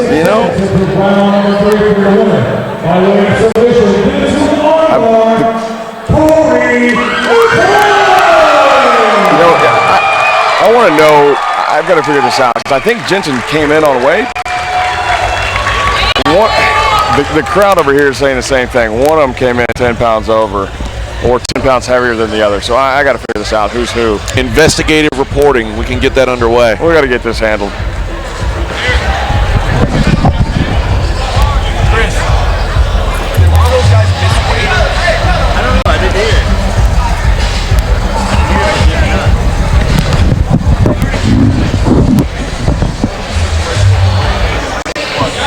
Okay, so Eric was supposed to fight at 170. His guy dropped, so they offered him, and Eric dropped weight to 160 after he was already about to be 170. That dude's jackass. I want to slap the shit out of him. I'm going to slap the shit out of all of the chumps over there in that first row. Trying to keep my composure, so I'm going to give him a shirt and I'm going to go to the back. I want to hear what happened. So Jensen dropped the 160. Jensen dropped. He dropped after he was already on the way, but his got pulled out like the day before. He dropped to 170. What was his weight at? 160. So he dropped 10 extra pounds. No, Jensen was 160 and McCoy was what? I have no idea. Is he under? Maybe. But they told him it was a catch for him 160, so that's why. Damn, he made his weight? He made his weight. I don't know what the fuck they're talking about.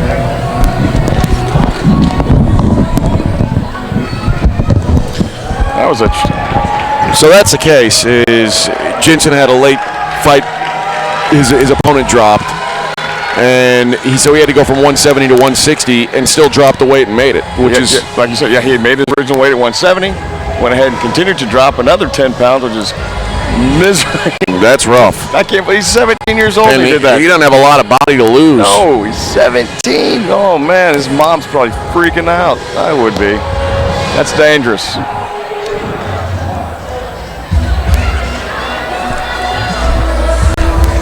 Carla Hernandez making her way down to the cage now.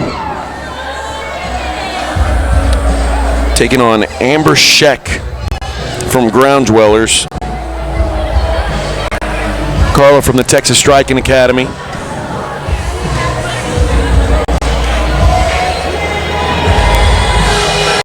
I talked to one of her coaches, Joe Waldrop, who happens to be a hell of a plumber and a HVAC guy. I thought you were going to say Daryl Waltrip's buddy. No? Cousin. No, okay. But Joe said if Carla wins tonight, she is done fighting for free, and she's going to start doing this for money.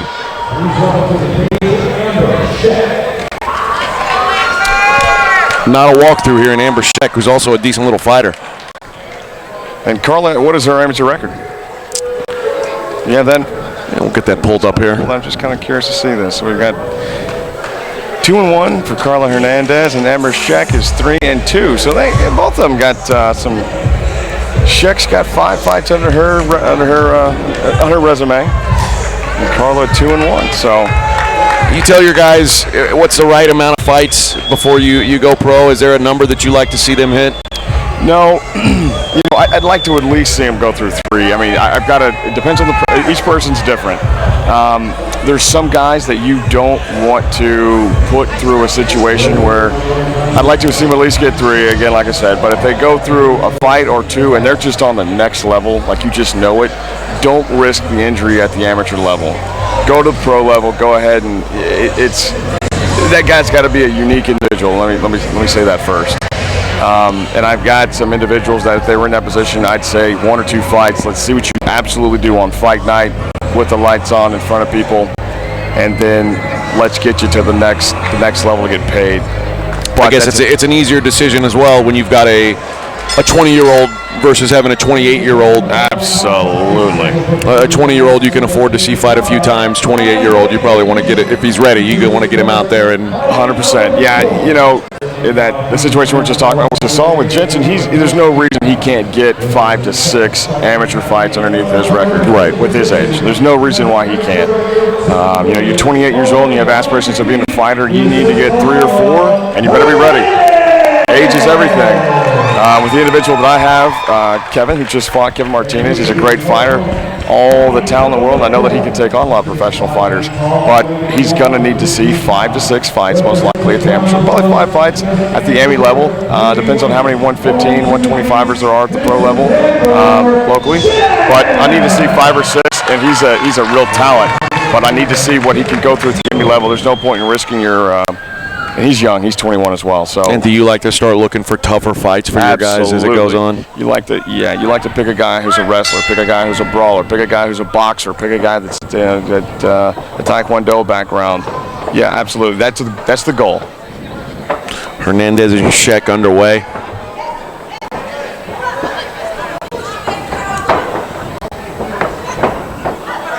Both these girls have thick upper legs. And they're both willing to throw leg kicks. They've got some of the better techniques of most of the fights I've seen tonight. Yeah, no doubt. You know, there's one thing with women fighting. Have you noticed that's like basketball? The technical, there's some technique with the ladies. You missed the last women's fight. I did miss that one. I saw not that. So technical. Yeah, you're right. Less technical than this. That was not a crowd pleaser, I heard. Not ideal. Shaq just took one right in her end there and threw. Oh! 2, 3. The left hook off the end. That was nice by Carla Hernandez. Carla with a tight combination there.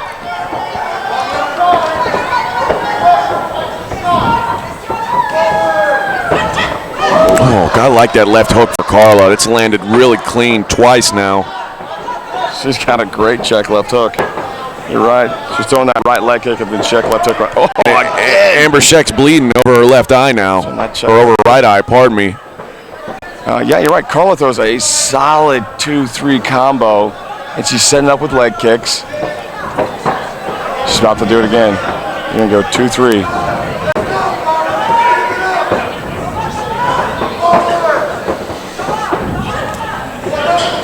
She sees blood now, too. I mean, this is that's a target. But Sheck's a tough girl. I've seen her fight a couple times. She's a tough chick. She doesn't have quite the speed that Carla has. She's very technical as well, but her head, again, is on a straight line and is not moving. So everything Carla throws just has to go to the same place, and she's going to land.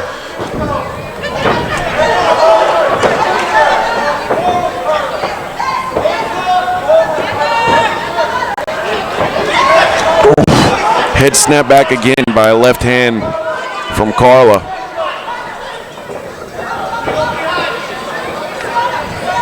What do I got to do to get Chick-fil-A as a sponsor? No kidding, right?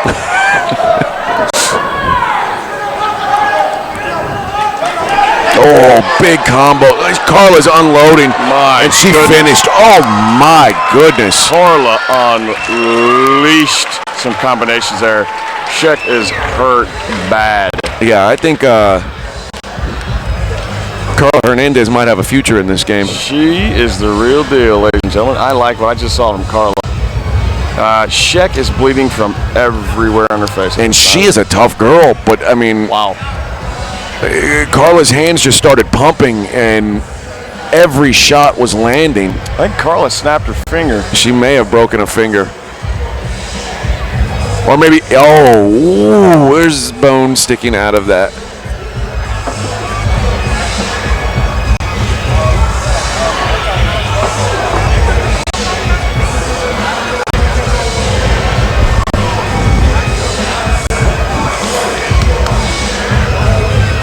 Yeah, it looks like her finger broke at the top knuckle, it looks like, at least from here. She doesn't seem that worried about it.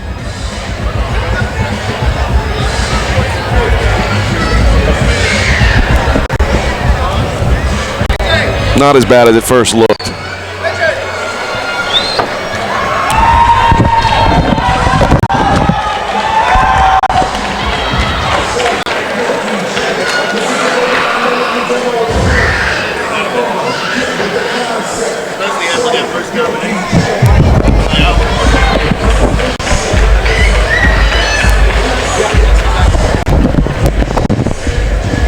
Hug in the middle.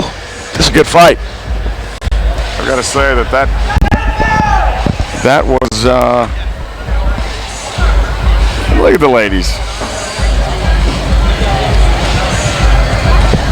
There's more blood in that one than I think we've seen in all the fights. Yeah, it was one of the better fights of the night for sure. Carla threw about a 6-hook, 3-4 combo, and I think she landed about 85% there. Joe.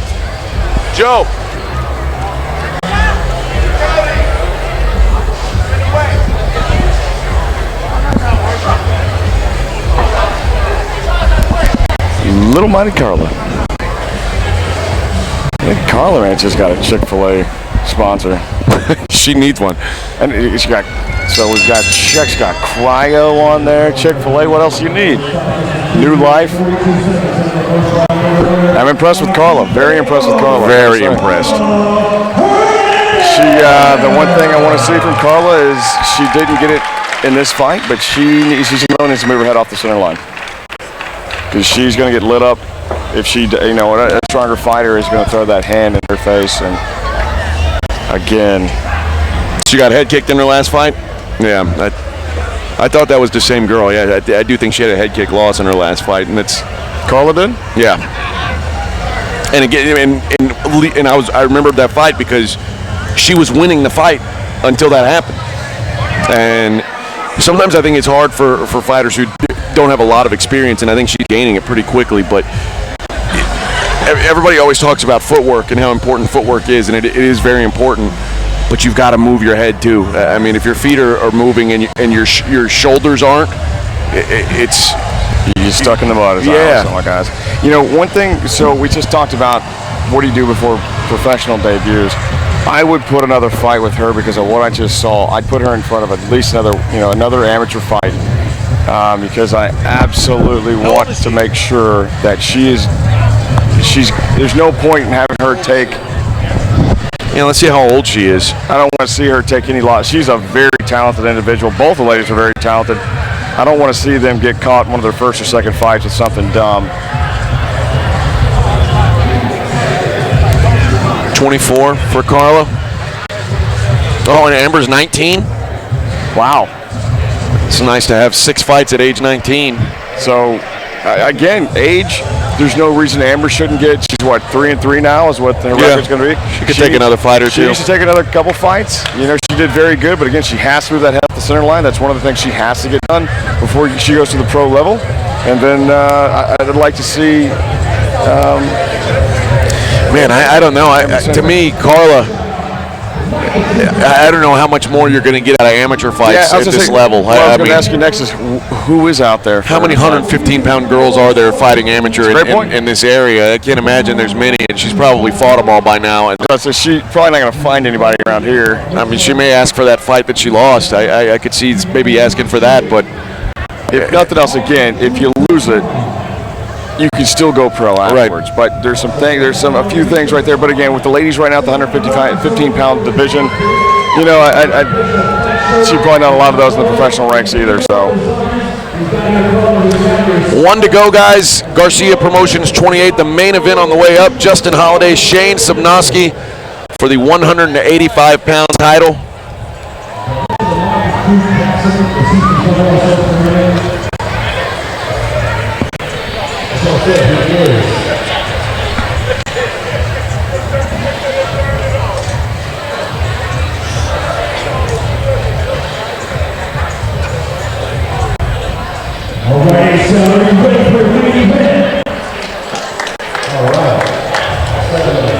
So tell me, where's Holiday out of? I'm looking over here. It says TBL, if I'm not mistaken. I'm not exactly sure. It looked like his opponent is from Furia, another local promotion, or excuse me, local gym.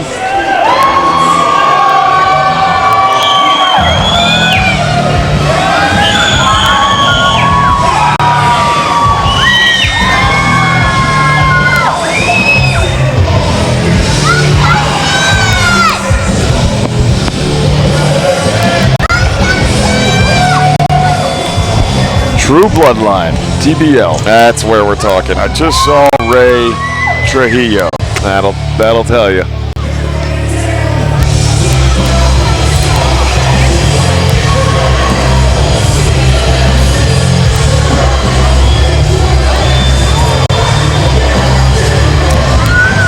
So True Bloodline is now a gym as well, not just a clothing company. That's right. Okay, that's what I thought. I noticed you're wearing your True Bloodline t-shirt tonight. Mm-hmm. Yeah, I am. It was handmade and custom designed from Ray. I think he's actually doing the sewing now. Nice. Yeah. One of the sleeves fell off, but I mean, I had it redone. There we go.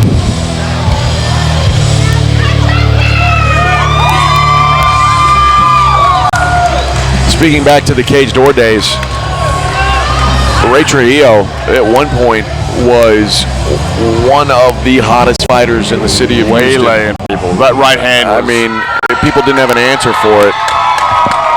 his right hand was feared. It's still to this day, he's got a serious right hand, and he's not afraid of a fight, that's for sure. I looked down one day, I thought he had made his pro debut. I looked down the next day, and he was like 20 and 30. He had like, literally, I think he had like 18 fights on his resume. It was crazy. And he's another one of the guys that he didn't have somebody, it's my opinion. I don't know who his mentors were. He was a Paradigm for quite some time, if you remember. I think he was for a little while, but I don't think he was. Alex Black and stuff also. Yeah. But I think he was out there with Master Zolfi for a while. Yeah, and he's one of those guys that didn't have somebody, I don't think, telling him what he needed to do the best way to work his fight career. He took every fight because he's a fighter. Well, you mentioned a guy earlier, Ryan Hollis, who sort of did the same thing. And if you're a young fighter and fighting is your way of making money, sometimes you'll find David Armas is another good example of that. Is a local fighter. Guys who promising amateur careers, and then they become pro fighters, and that is their main source of income. They will take fights that aren't always the smartest fights to take. They take fights because, need some money. And that's not a way to build a successful career for the long term. And short-term things. Ryan Hollis, man, you will find few guys who are more talented than him. Built like fantastic jiu-jitsu, fantastic striking, and like Ray, just a really tough dude who loves to fight. And all it takes is a couple missteps from a career management standpoint, and suddenly you can find yourself, people don't look at you the same way. It's so easy to do. Daniel Pineda went down that same road, and that was before he. It took him a long way to recover. He had 7 losses. He was like 7-0, and all of a sudden he was, 3-4 losses in a row. And, what happens is these guys they find a hole in your game and they exploit it, whether it be jiu-jitsu or wrestling, whatever it is, or striking, and they exploit it and they watch video, and it continues to happen until you're either going to decide I've really got to learn jiu-jitsu, and Daniel turned his life around and his fighting career around, and now he's a phenomenal jiu-jitsu practitioner, is Daniel Pineda, and won most of his career fights, even in the UFC, with Brazilian jiu-jitsu. But that's one of the most important things for these. I really want to see these fighters, if they do have true ambitions to go to another level, we're talking UFC level, they need to have some mentors in their life that can guide them. And fighting is not where you want to try to make money, because there's not a lot of money, especially at the beginning. And if you're losing, there's still, especially not money in it.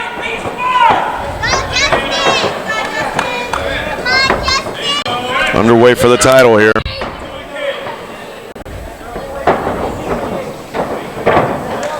Justin Holiday, Shane Subnowski. Holiday in the black, white, and red. Well, I guess they both are. We'll go with the black shorts for Subnowski, the red shorts for Holiday.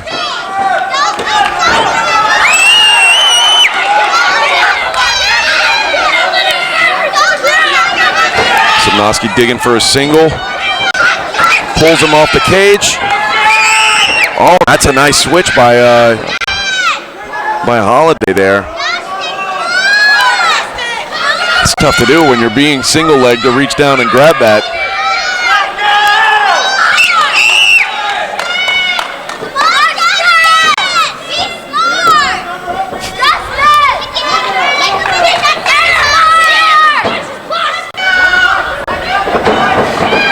Oh, it just didn't happen. There he goes. Now he's in the pipe pressure. Now, wow. Oh, landed on his head. Looking to knock himself out, but still got to the side so he wouldn't get guillotined. I was going to say, Holiday has a guillotine right there. Yep, he's got it again. Subnowski's got his head stuck in. Just one arm, though. He's out. Yeah, he doesn't have a hand to connect to. It's going to be hard to hold. Holiday with a closed guard.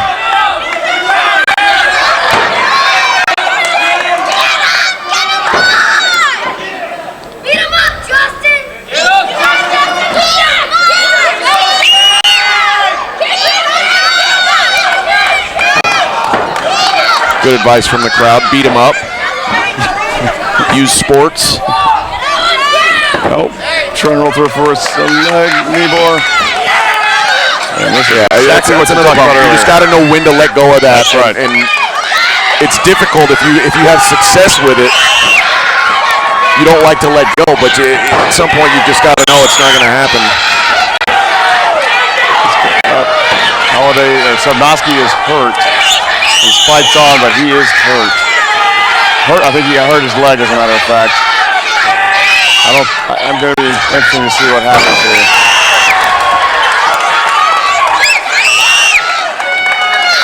Sobnoski in a half guard. Got 10 seconds. We'll see what's going on with him after this. I think he's going to survive this round. Yeah, watch Holiday when he gets up and goes back to his corner. I think he may have a leg issue. That's a really good first round for Sobnoski. Yeah, holding his hamstring. Left hamstring is bothering him.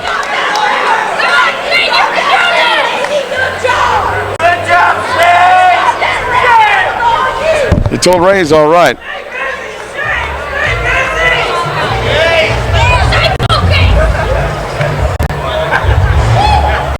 That's not going to be easy to overcome. I mean, this is clearly a fight, you know. If you've got a hamstring issue, don't sit down. Yeah. Stand up, stretch it out.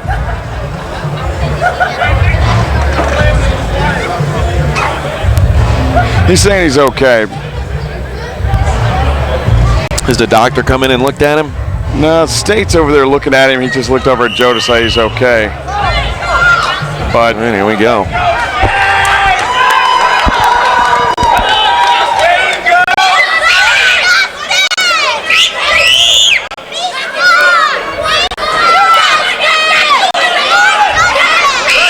He's going to try to hide it, but hamstring's a little tough to hide.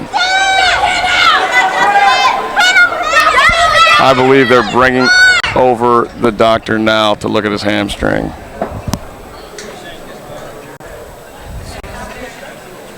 Yep. Yeah, Holiday's down in a crouch. Oh.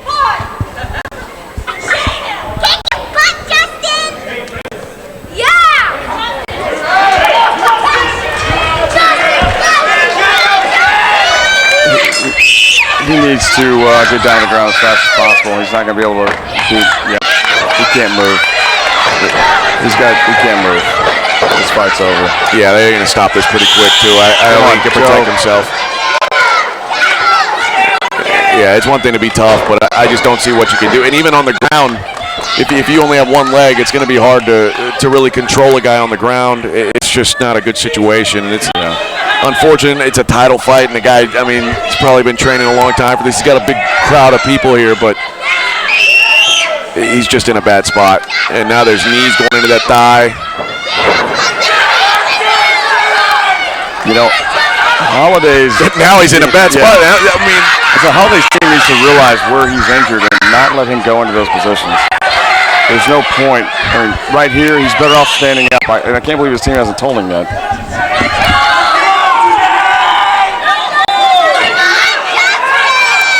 I also, you know, and I'm not a coach, but if you've got an amateur fighter, a young amateur fighter, going out there with a messed up hamstring for a second round in an amateur fight isn't always the smartest thing, in my opinion. Yeah. But again, you don't want to tell these guys, hey, quit on the stool. But yeah, he was saying he was okay, but you know, again, I'm shocked that you know, you always need somebody else watching over, you know, watching the other guy. It's opinion of mine. So he's going to be in a spot right here. He's not going to be able to get his left. If he's got a true hamstring issue. Got a Kimura locked in here. He's going to turn it right. Yeah, that's it. That's happened.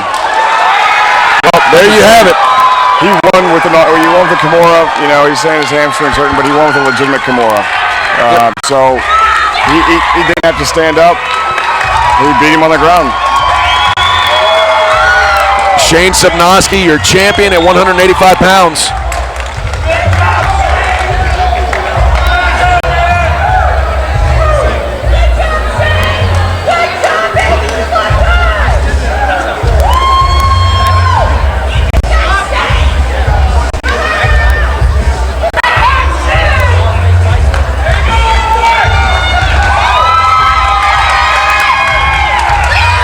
Here's another part to this. You shouldn't, and I'm hoping that you should never have an excuse for a loss if you're truly injured and you continue to fight. Oh yeah, you know what I mean. If you were good enough to come out. Yeah, exactly. Then you don't say I lost because of. I'll say this: in my third amateur fight, which was my only loss, my ACL blew out in the middle of the round, and I fought as long as I could, but it had gone to the second round, I wouldn't have been able to even stand up off my stool. So it's injuries suck. It's an unfortunate situation. Nobody likes to lose that way. But it's part of it's part of sports. Scott, you get hurt when you play sports. You get hurt. That's right. And the other thing is that he didn't. If he'd have stood up, if he'd have backed away and stood up to fight, he didn't do it. He took him down on the ground, and he did nothing to his leg. He got a Kimura on him, so he won it appropriately. Shane Simnoski, your 185-pound champion. Cody Phillips, good job, my man. Thanks, buddy. Congratulations on your victory tonight. We appreciate it. Best of luck to you with the gym up there at Energy Fit. And thanks to our production team here, Cage Combat 28. Thanks to Eric Garcia for putting it on. We will see you in April for Fury. This has been Cage Combat 28.